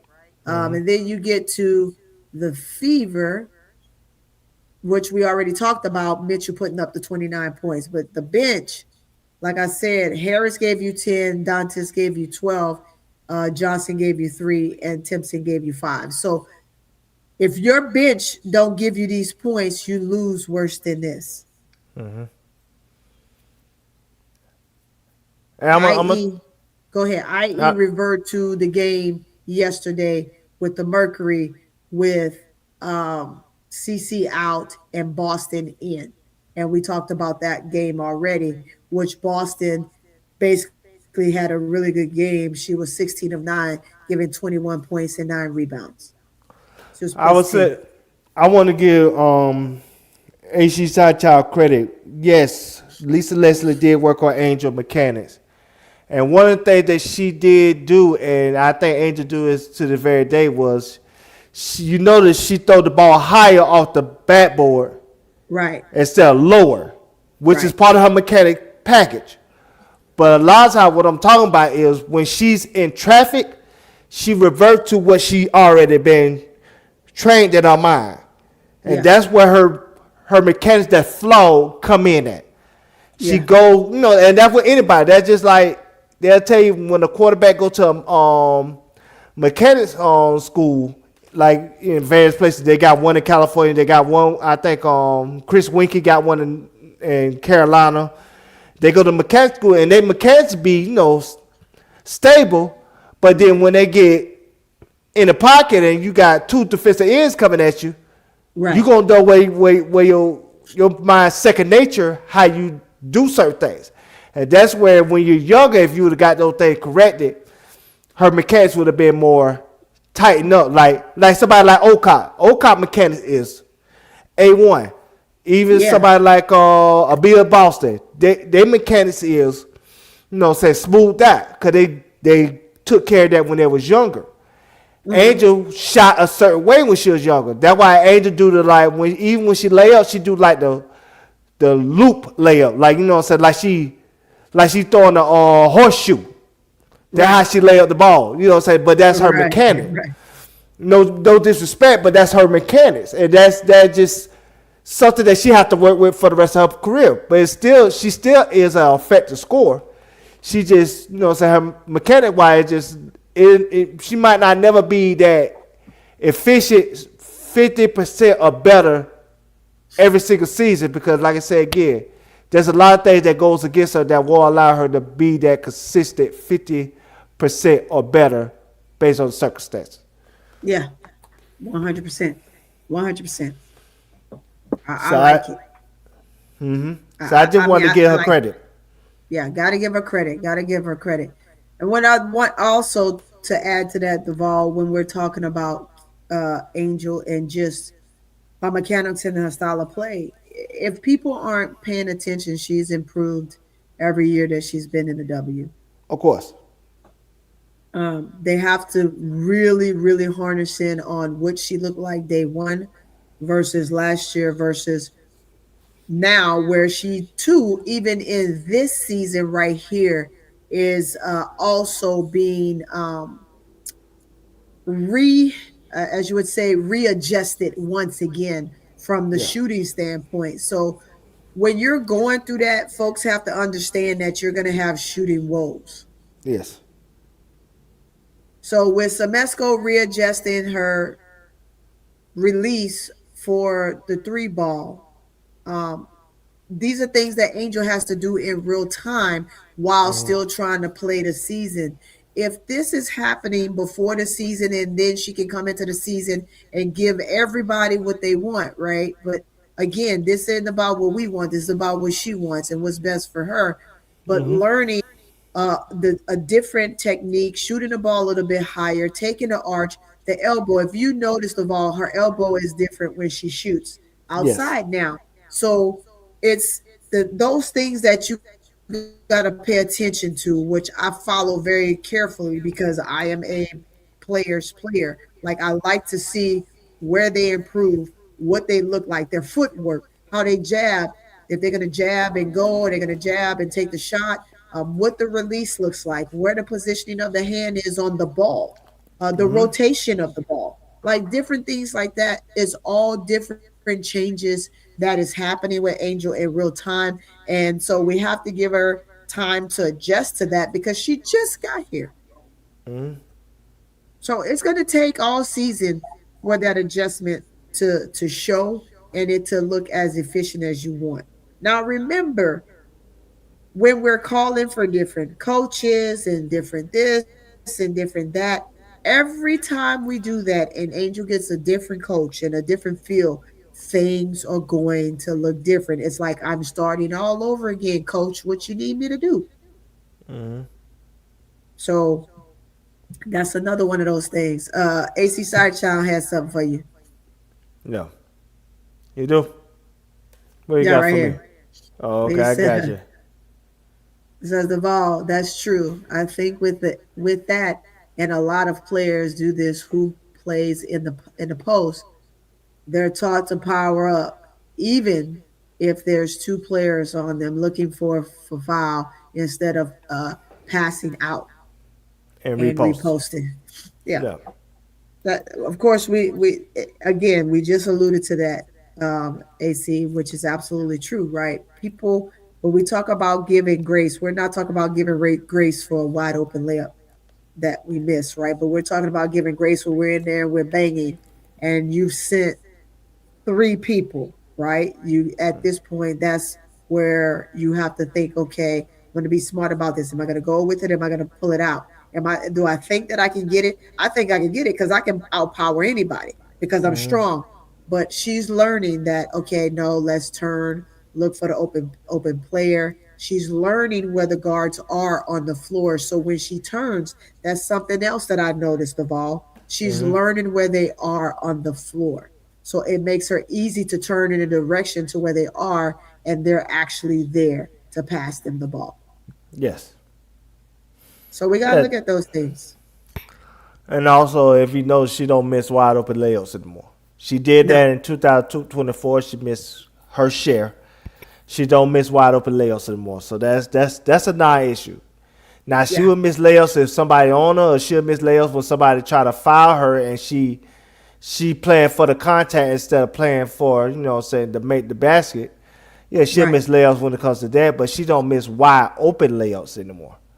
Right. And that's where, saying her improvement has came between year 1 and year 3. Yeah. Absolutely. I mean, I like it. Yeah.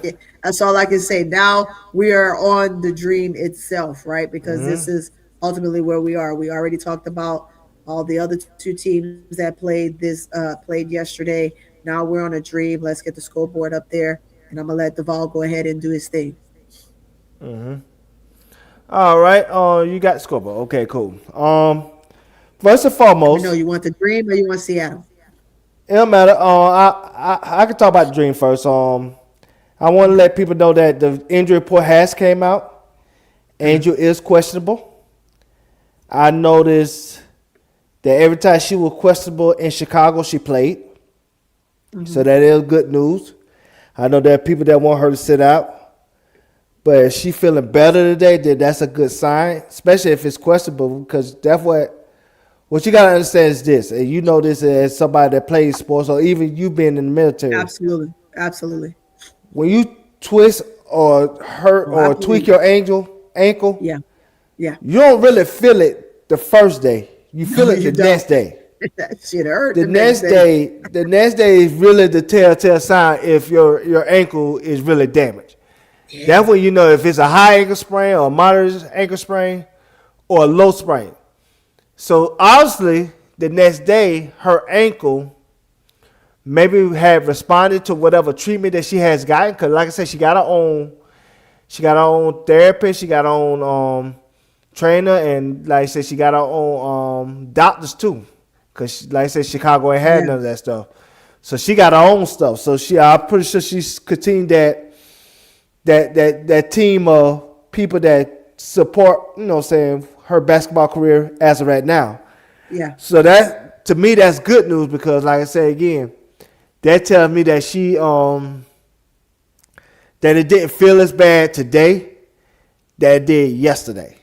Right. Because usually when you tweak your ankle, not to say you don't feel it the same night, but you really feel it the next day. That's when you really know where your ankle is at when it comes to the severity of the injury the next morning after you slept on it. Because like I said, when you sleep, what people don't know is when you sleep, that's when your blood is not running as much because your body is in a relaxed position. That's when your nerves is in a relaxed position. I know you learned this in the military. Of course. Yeah, and that's why like if you got like herniated disc and whatnot, you feel the most pain when you sleep. That will wake you up. Yep. Because that's when your nerves is running rampant because now your body is in a relaxed position. Unlike when your body's awake and you walking around, moving around, then that's when your blood is flowing more freely through your body, and your nerves is more calmed down. And so the next morning told me is her ankle felt better today than it did yesterday. So that means she's in a position where she can possibly play tomorrow. And if she don't, we'll find out either tonight or tomorrow morning if they want to upgrade her from, if they want to downgrade her from questionable to doubtful or out. But like I said, I think it's a good sign that she's questionable now based on the fact that every time she was questionable in Chicago last year, she played. Yeah, she did. Mm-hmm.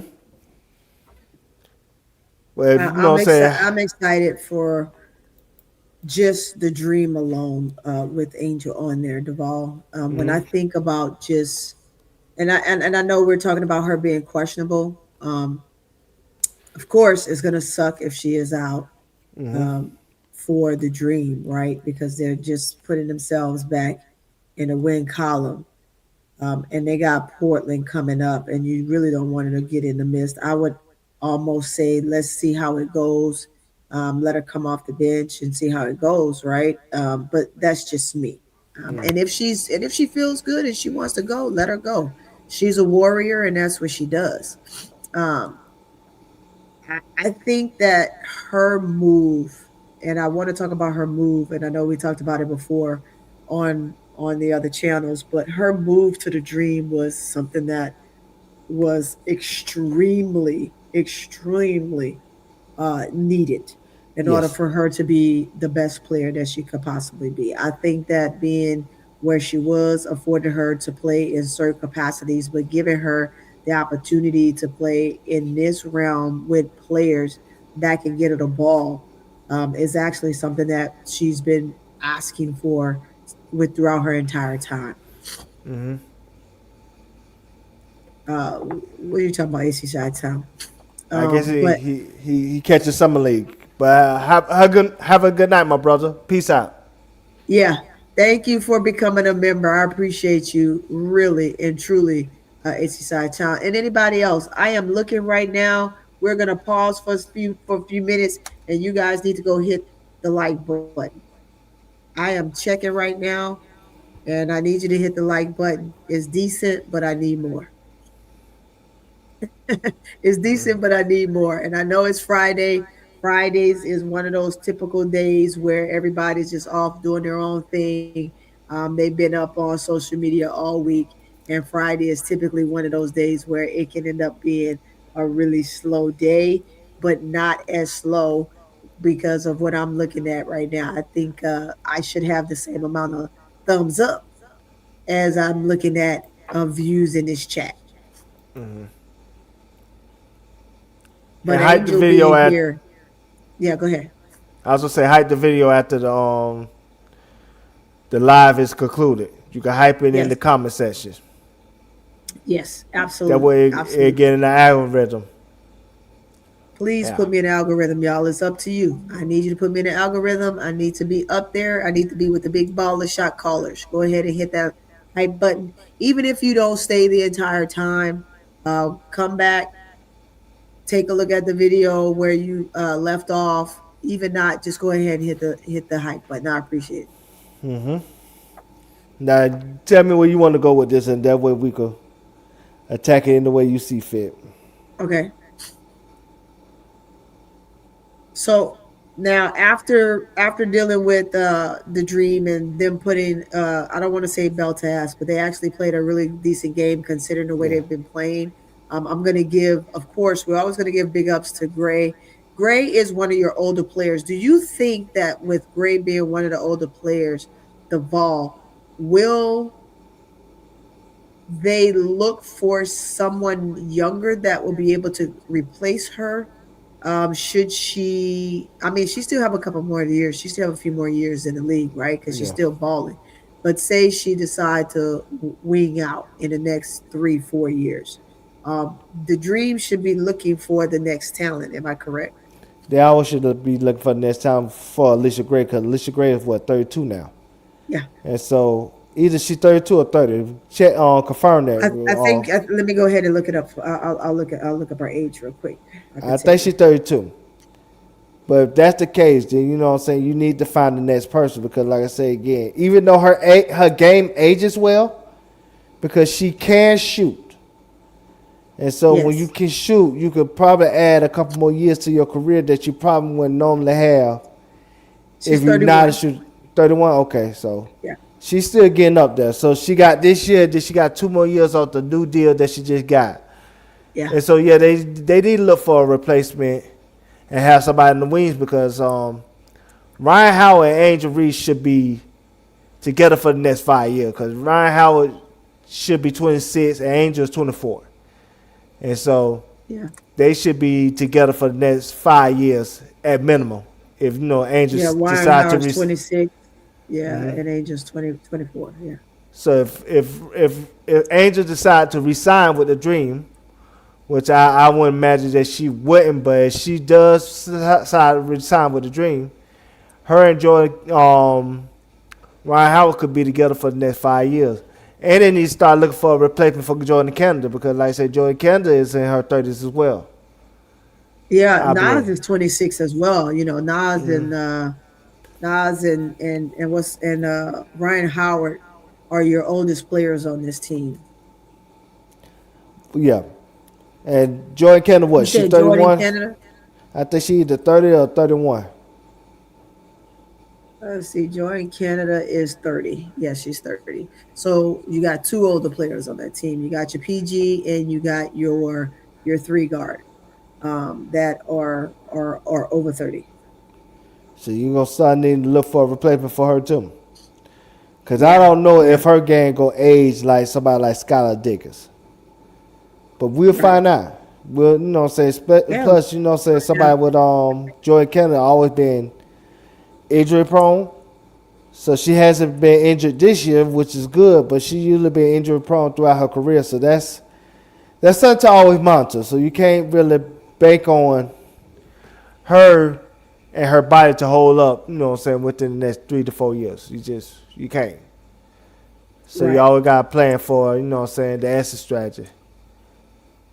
But I think even if Uh, you get somebody like a Nisa Moore, that would kind of help, the Alicia Gray part because then you could slide Ryan Howard in Alicia Gray's spot, and Nisa Moore could play the three, and yeah, so you'll have your replacement for Ryan Howard and Nisa Moore, and Ryan Howard be her replacement for Alicia Gray, and then yeah. they could grow together because Nisa Moore at that point will be 23. So that's why I hope they'll make a trade like that. But we're going to see. And we gonna see because it's coming up the ball. I'm gonna tell you the Yeah. oldest player in the league right now is Dewana Bonner at 38. Yes. She You is watched her. 38 years old, man. She is 38 years old. Skylar Diggins is your next oldest player in the league at 35. As a matter of fact, how old is Natasha Howard? That I would think be Necker, I think Necker 35 and I think Tasha Howard 34. she 34. Yeah, I think Necker 34. I think no, I think Tasha Howard 34. I think Necker 35. Yeah, Natasha Howard is 34. See, I don't be making Neka shit up. Gumake. Let's see where you at, Neka.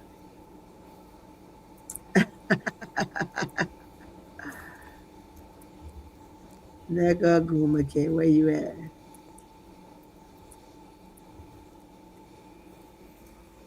Let's see. NECA is why y'all taking forever to put up NECA's score, NECA's range here.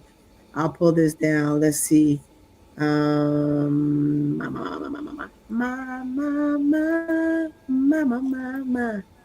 I think she's Sure 35 though. feels good tonight.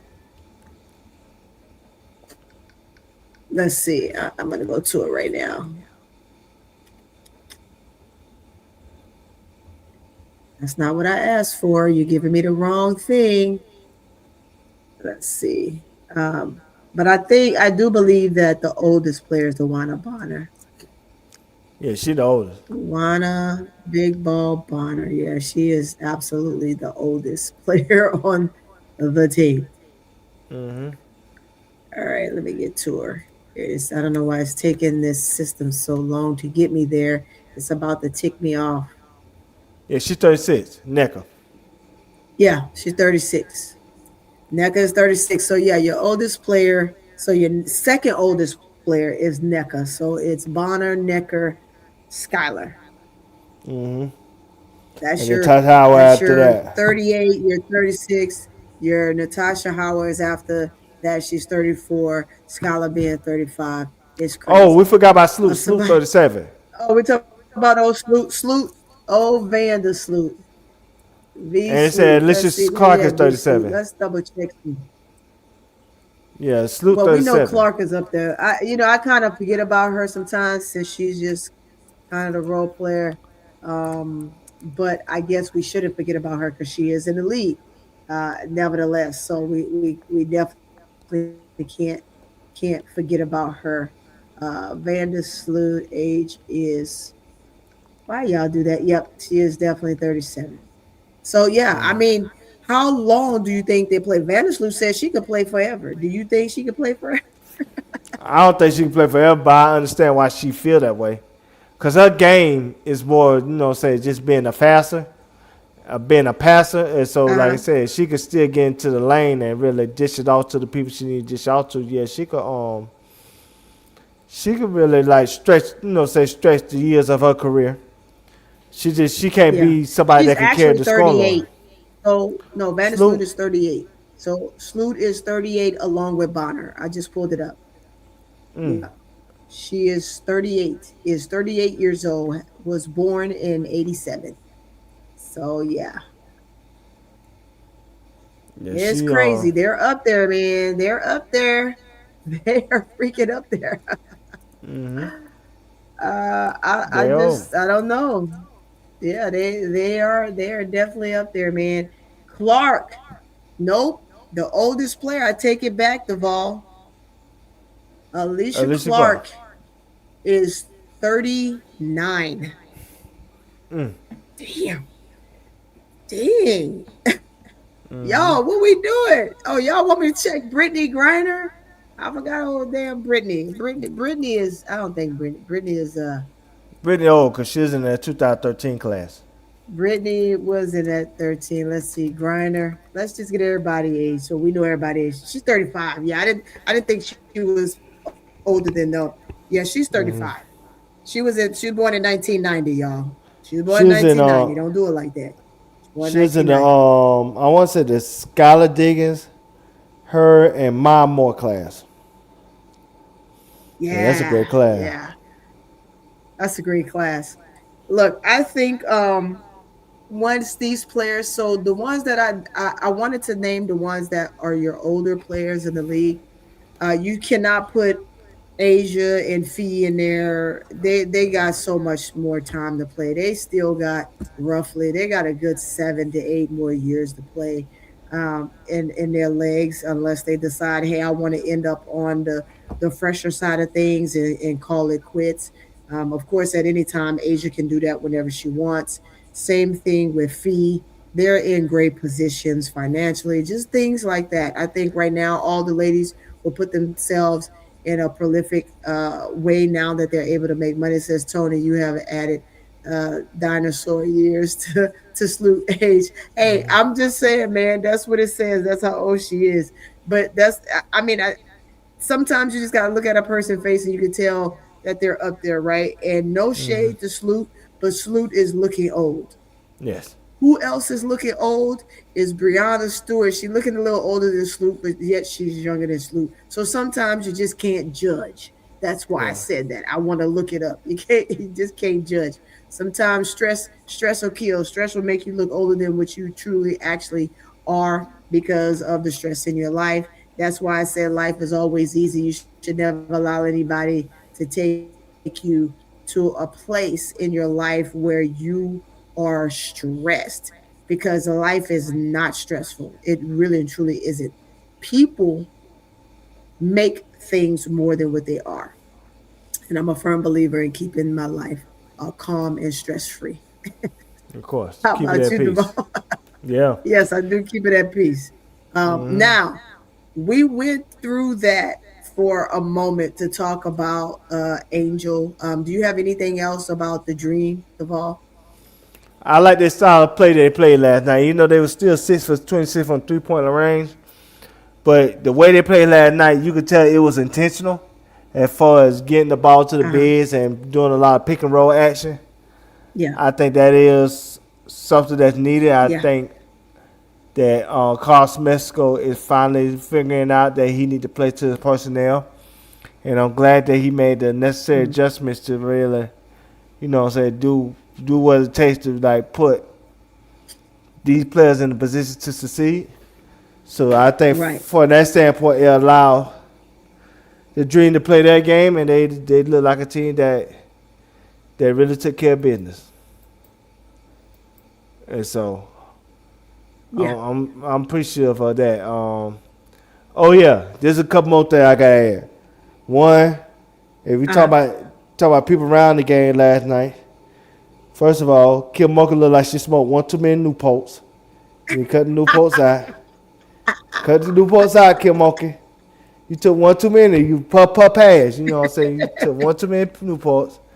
And and then I seen Kia Brooks in the stand looking like, you know what I'm saying, she part of the Booster College band, which is the part of Funkadelics. You know what I'm saying? You can't be looking like that, Kia Brooks, coming back to Atlanta. You tripping. You know what I'm saying? Yeah, so Hey, you know what I'm saying, as they long need as to she cut was it out. quiet last night, that's all she needed to do is just sit there, enjoy the game, and shut your mouth and let those players play. That's all we needed to know. We ain't need to hear nothing else. We don't care about nothing else. We don't care about what you think. We just care about one thing. That's it. Yeah, because All right. So I wanted to play this, and I know that I'm way far into the video, guys. go And I, ahead. I did want to make this just a 2 hour video. However, I do want to play this. This video is long. I am not gonna make it a long-winded video, but I did want to play this because this is definitely important. Roland Martin is someone that I follow all the time. I think that he's just phenomenal. He is I'm a big truly Roller Martin phenomenal. fan. Yes, I'm a big Roland Martin fan. So let's get this up here. As a matter of fact, let's move us up here and then move Roland down here so it doesn't look so big. Come on. All right, I got Roland in the right spot. All right, Roland, let's roll the beautiful bean footage. Come on. I want to enlarge it. There we go. Start it over and hit. Dumb. All right, here we go. You know how StreamYard works. You know it's a little crazy. Stupid and racist some Republicans are. Can we get through this StreamYard, please? All you got to do is look at this group of 11 If it does this, guys, we won't. We will watch it at a different time when. Republican lawmakers, led by Texas Congressman So we might have to do it, just download it and then replay it. Yeah, let me do that because let me pull it off the screen because it's just tripping here a little bit. So let me pull it. August. Let me pull it off the screen and download it and see if it does better. Yeah, I think that he's just a great advocate. It doesn't. One thing about Roland Martin, Roland Martin is not going to get involved in something such as this if he doesn't need to. And for him to come out and speak on this, this is important. Um, he is an extreme individual that only deals from the political side of things. And again, if he has to come out and speak on this, this is one of those things where you say, hey, we got to take a stronger stance. It's been talked about how they feel not only with what, and I'm going to say it, what the Republicans has uh, done with this petition and this letter and get it to Cathy Engelbert and stuff like that, but more so what it means to actually um, protect the other side. And I'm going to say that because it seemed like there's sides. Me personally, I don't believe in sides, Duval, but when it comes Mm. to divide, sometimes divide and conquer is the word in which we need to abide by. And you don't always want to use that as a sentiment, but sometimes that's just the way it is. It's literally the way it is, Yeah, that's true. unfortunately. Um, Yeah, even on the download, it's just really acting funky. Um, We probably just have to play it another day because yeah, this I'm gonna play this another day, guys. If you don't know, I'll just put up his. I'll put this back up so you guys can just kind of see who he is. Go to his channel, look at the title of what it is, and I really encourage you to look at this show and listen to Roland Martin's take. Now, one of the things that I want to say while I have Roland Martin, just his face up here and what he's talking about, the GOP and the stupidity of the committee members sending a letter to Cathy Engelbert and putting this in a political eye stance, which it absolutely should not be. Um, and I tend to stay away from this, Duval, simply because I'm supposed to, right? But yes, I'm just going to say it anyway. I don't give a fuck about it, right? We have got to put ourselves in positions, and I do mean everybody, because if one stance is putting themselves at a high anarchy, and we're talking about classes of vacation when it deals with the color of our skin. I think that when you're in a league such as this, that is predominantly 90%, and I'm going to say it again, 90% um, a league of color. yes. And when I say color, I'm speaking of all colors, guys. Don't take this personal, because some will come in here and they will take this as a stance that I'm saying, oh, black and white. This is a league of all nationalities. Am I right or wrong? Yes, ethnicities, yes. Yes. So when we talk about of all colors and ethnicities and different genres and countries and different things like that, you can't speak in a way in which this party has spoken. It is unethical to do such thing.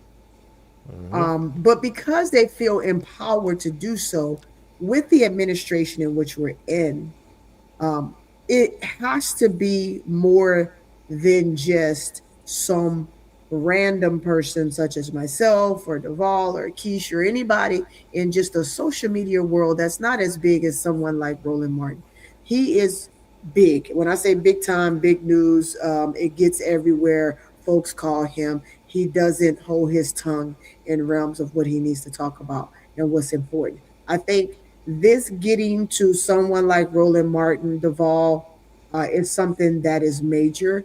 I think that it's going to shed more light on different a different avenue in which was actually painted. Uh, do you agree or disagree? I agree. They especially if you get Congress involved, yes, they're gonna force things to be changed, and they're gonna force people to to choose a side and make a decision, which needs to happen, because at the end of the day, it just we can't allow people to just hijack the message and try to make it seem like these African American women don't deserve to be respected, Absolutely, absolutely. and that's where they got life fucked up at. Yeah, and you can say that because it's the truth. That's exactly where they got it. That's exactly where they got it. I think um, when we're speaking in these terms, and I'll say Roland Martin speaking in these terms, and anybody else that spoke on this, there's more. I think Robin Roberts she and her show spoke about this early on in the week. I think that it is important that this comes out because we don't want to make this one of these whirlwinds where we have to paint the picture on a blank canvas and hide the picture. The picture is what we say miraged in a overlay, which means the picture is still white, right? When a picture is painted, it is painted of many colors. It is painted of many colors, different views, different layers, and this is the W. And when we start putting the narrative of a black and white, and yes, I said it, a black and white, this is a problem. And I am going to say, I'm going to go back to what I said early on.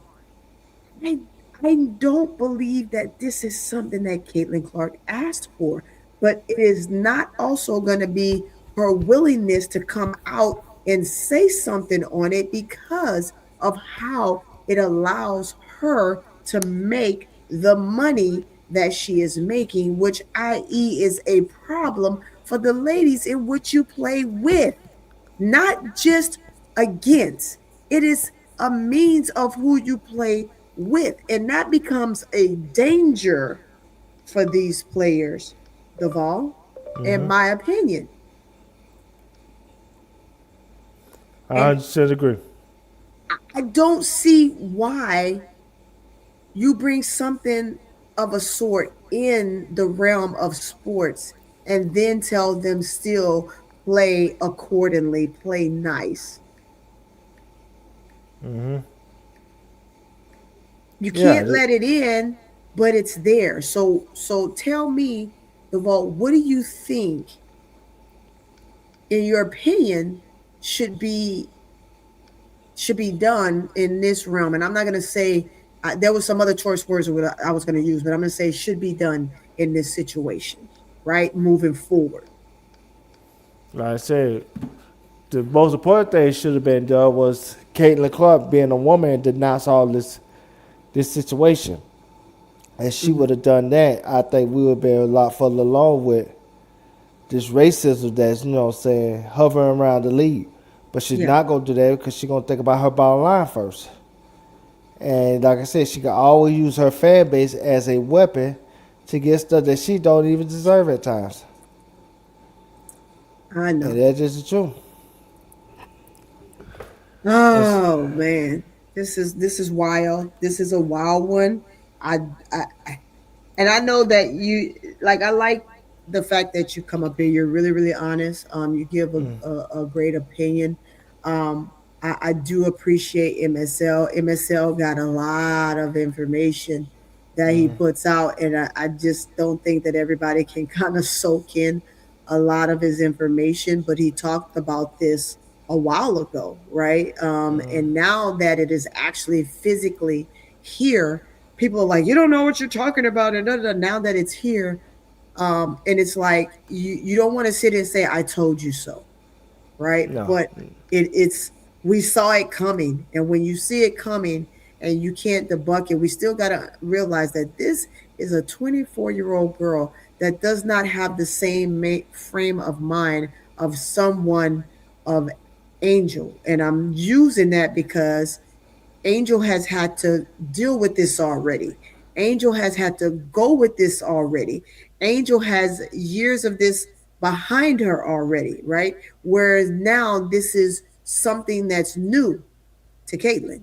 And when I say new, I mean since she's been in really this last year. I don't think the first year was like, ha, ha, whatever. It was no big deal, right? Last year became a nuisance. This year, it is absolutely real.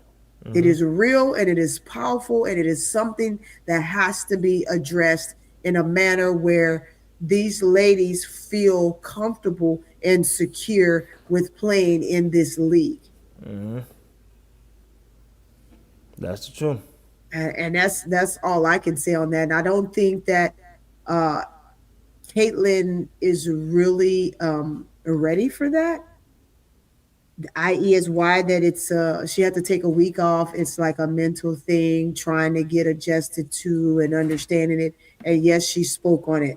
Those that are in here, yes, she spoke on it, but sometimes you speak in a capacity of what people want to hear versus what is supposed to be said.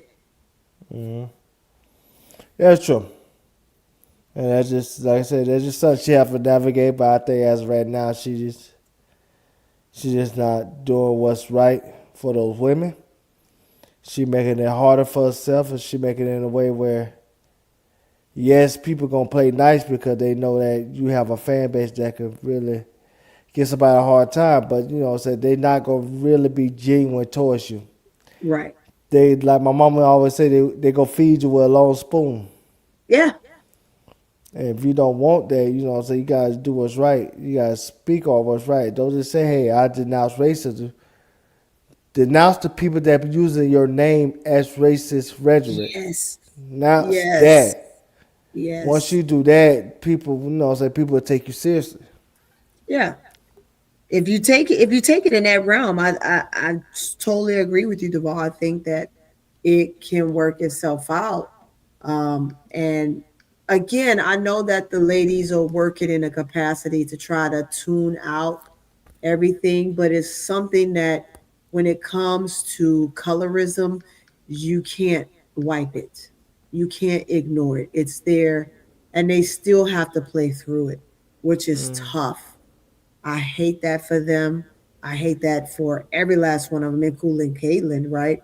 Regardless of whether the fact that she should speak out on it, she's young and she doesn't know the difference. I think that her PR person can help her in that capacity. And maybe they're the ones that say, nope, don't say anything, let it fly. But when you do that, you are putting now her in a situation that is jeopardizing her mental. So you can't help her in that way. This is everyday life. And I'm going to say, people are dying behind this type of stuff. Yes, we real time. And I don't want to see that continue to happen. And I don't want it to bleed into what we're doing when it comes to having fun in the W. And that's pretty much it. That's pretty much all I have, Deval. Unless you have anything else, we probably gonna get ready to rock up out of here. Now I don't got anything else at this moment. Like I said, only thing I want to say is of course I always follow Cut the Ish with me and Keisha. It's always a pleasure working with that woman. We work so hard together. The stuff that she do behind the scenes is just amazing. That's why she's the engine of this network. You can't help but to Yep. appreciate her, you know, say what she do for you, what she do for me, what she do for both our Yep. platforms and stuff that she does, you know, saying behind the scenes. It's just like I said, I'm thankful. I'm thankful to have the opportunity to work with her and to continue to work with her. So like I said, if I'm not over here at times when I'm available or I'm free or I'm in the position to, you know, you will always find me Mhm. with Cut the Ish. So, you know what I'm saying, please come support us over there. We appreciate all of you. But thank you, Keisha, for, you know what I'm saying, Yes. having me. Yes, yeah. Hey, Keisha know that she's definitely well loved. Um, we know that anybody that's been watching this network, this entire network, it's just been phenomenal. Like again, I can never thank them enough for what they've done for me, how they've got me rolling and pumping, and you coming on and being a part. I I mean, it's definitely heartfelt for sure, Deval. Thank you so much. I appreciate it. My chat is always good. They have great insights. Um, we know that the beginning of the week and the middle of the week is hot like fire. We know that Friday is always that lackadaisical day. I might have to change my Friday, but I don't want to change my Friday. I'm gonna keep Friday. Friday is usually panel day, but I did not. I ended up reverting from panel because I wanted to get this stuff out. I thought that I would be able to do panel day. We know that Friday is panel day, and I let the chat come in on the panel within reason. We know who are trolls. Trolls don't come up here. You know that. But I wanted to get this out because I thought that this was extremely important. to bring out the GOP information because I always kind of shy away from it, Duvall. Everybody knows that this is something that I am truly typically I usually stay away from. But I think that it is important to talk about it. If we're going to have a media based program, there's things that we have to talk about. And this is one of them. I think that as long as I mean, I'm not going to go too deep in it, but I do when it comes to sports because that's what we're talking about. We're talking about women in sports. We're talking about what we're trying to now navigate to, which doesn't make sense to allow one player to have the realm of the floor inside the lines to do absolutely whatever she wants while everybody else just watch is not sports.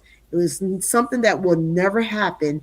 And if that's to happen, I personally think, Duvall, that Caitlin will probably leave the sport and do something else because that's not what she's expecting either. Mm.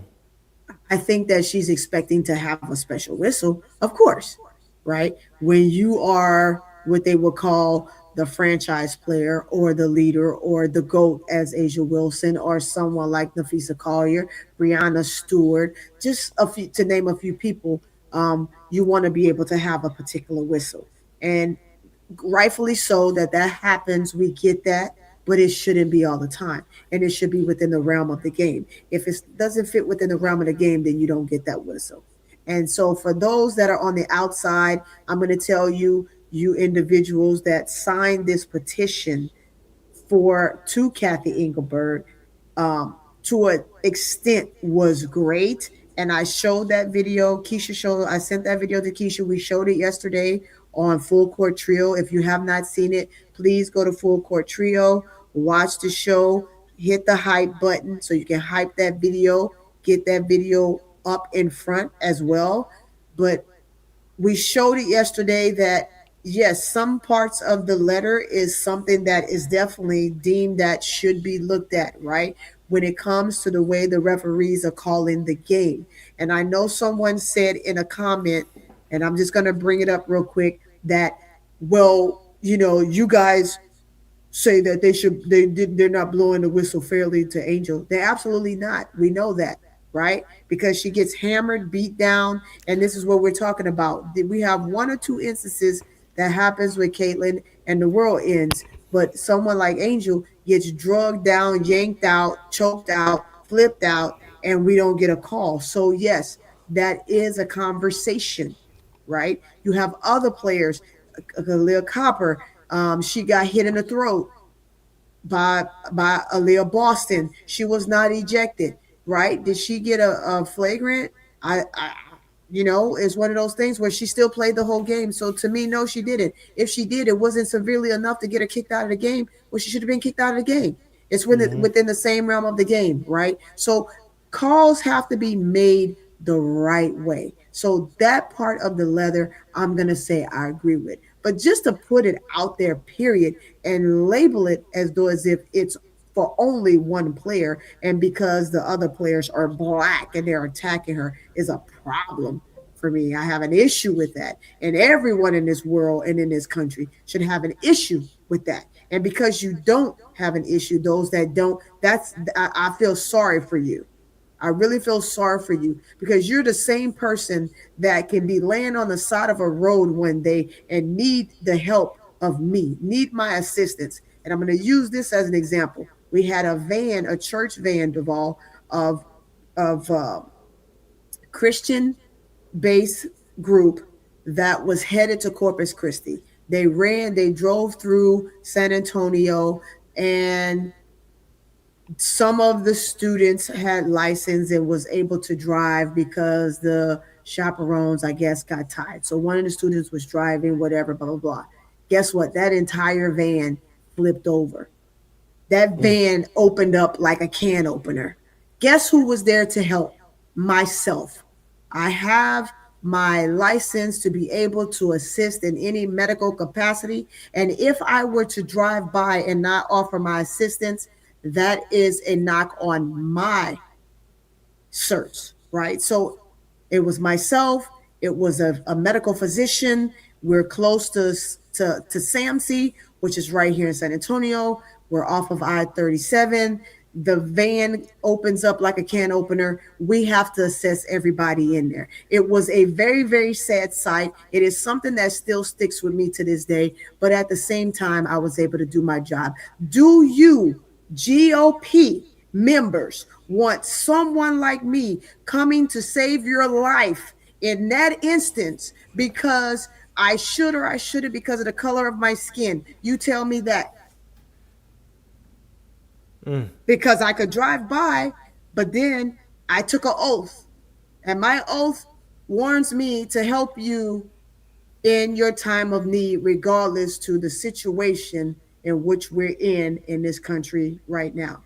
And this is why I don't talk politically, because I can go on. It's a lot when it comes to this type of stuff. So we have to be mindful when we say certain things, we do certain things, we're a part of a certain things. If you ask me, like, I can't tell you, I'm not going to tell you the outcome of all of those past 15 passengers in that van. I can't tell you that, right? That has to stay with me. But it is an oath in which we take when we are in certain capacities. But I cannot not help you because you said I'm black and you're white and you want someone white. If I do that, then you die. And if you die, then it says that I allowed you to die on the side of the road. So let's take it there. So we got to be careful when we're saying things like that and we're trying to make it a racial thing and we're talking about colorisms and nationalities and sexualities and stuff like that. You don't know a person's background that could help you in certain capacities. So that's where I wanted to end with that, Devon. Like I said, you said some good stuff. I hope the audience is educated. We said what we need to say on here tonight. Thank you for having me. And I guess Chicago Sky are playing tonight, so I'm gonna be hate watching. Yeah, Keisha, you in the chat. Are you on? Let me go see. I'm gonna go check and see if Keisha on. We definitely gonna go watch. I'm sure she'll be at Duval. Brooke will be on for Chicago. If not, Keisha probably gonna go up there and assist. If she is, I'm gonna go up there as well, and we gonna just hang out. It says, great show. Thank you, ADP, as always. Thank you, Vance. I thank you for the hand claps. Thank you again, Duval. Again, you're always welcome. I appreciate you up here. I can be a talker sometimes, but I'm going to get my ass off of here right now, and we are going to go watch some basketball. But again, thank you all. If you have not hit the like button, hit the like button on your way out. If you're not subscribed, go ahead and subscribe to the channel. This is CourtVision with SoPrettyToni. Make sure you tell a friend, family member, whoever, come on over and watch the show. At the same time, like Duval said, go watch he and Keisha over there at Cut the Ish. They're doing some great things. They have a great crowd. They put up great information. Their presentations are phenomenal. Absolutely. If you are not subscribed to them, go ahead and subscribe over there at Cut the Ish. Again, go on over to Full Court Trio. We have Full Court Trio. Hit the like button over there. Subscribe. Please make sure you're subscribing. On all of these channels, make sure you go ahead and hit the like button. You also have Simply Ball Dropping with KSAP. Go on over there if you're not following. I know most of you guys are, but those that aren't, if you're new to this channel, go find Simply Ball Dropping. Go ahead, subscribe to the channel. You also have Steady Serving. Subscribe to Steady Serving. You got old Bro Claude over there. You know he's getting rid of his crash out room, which is, I don't know, it's going to be different not hearing him crash out, but go on over there, subscribe to the channel. But we have several channels within this network. Make sure you go ahead and subscribe to all the channels. Also hit the notification bell so you're notified every time each and every last one of these channels drop. And with that being said, Duval, we're going to get out of here. You guys can catch us on the next rebound. Peace.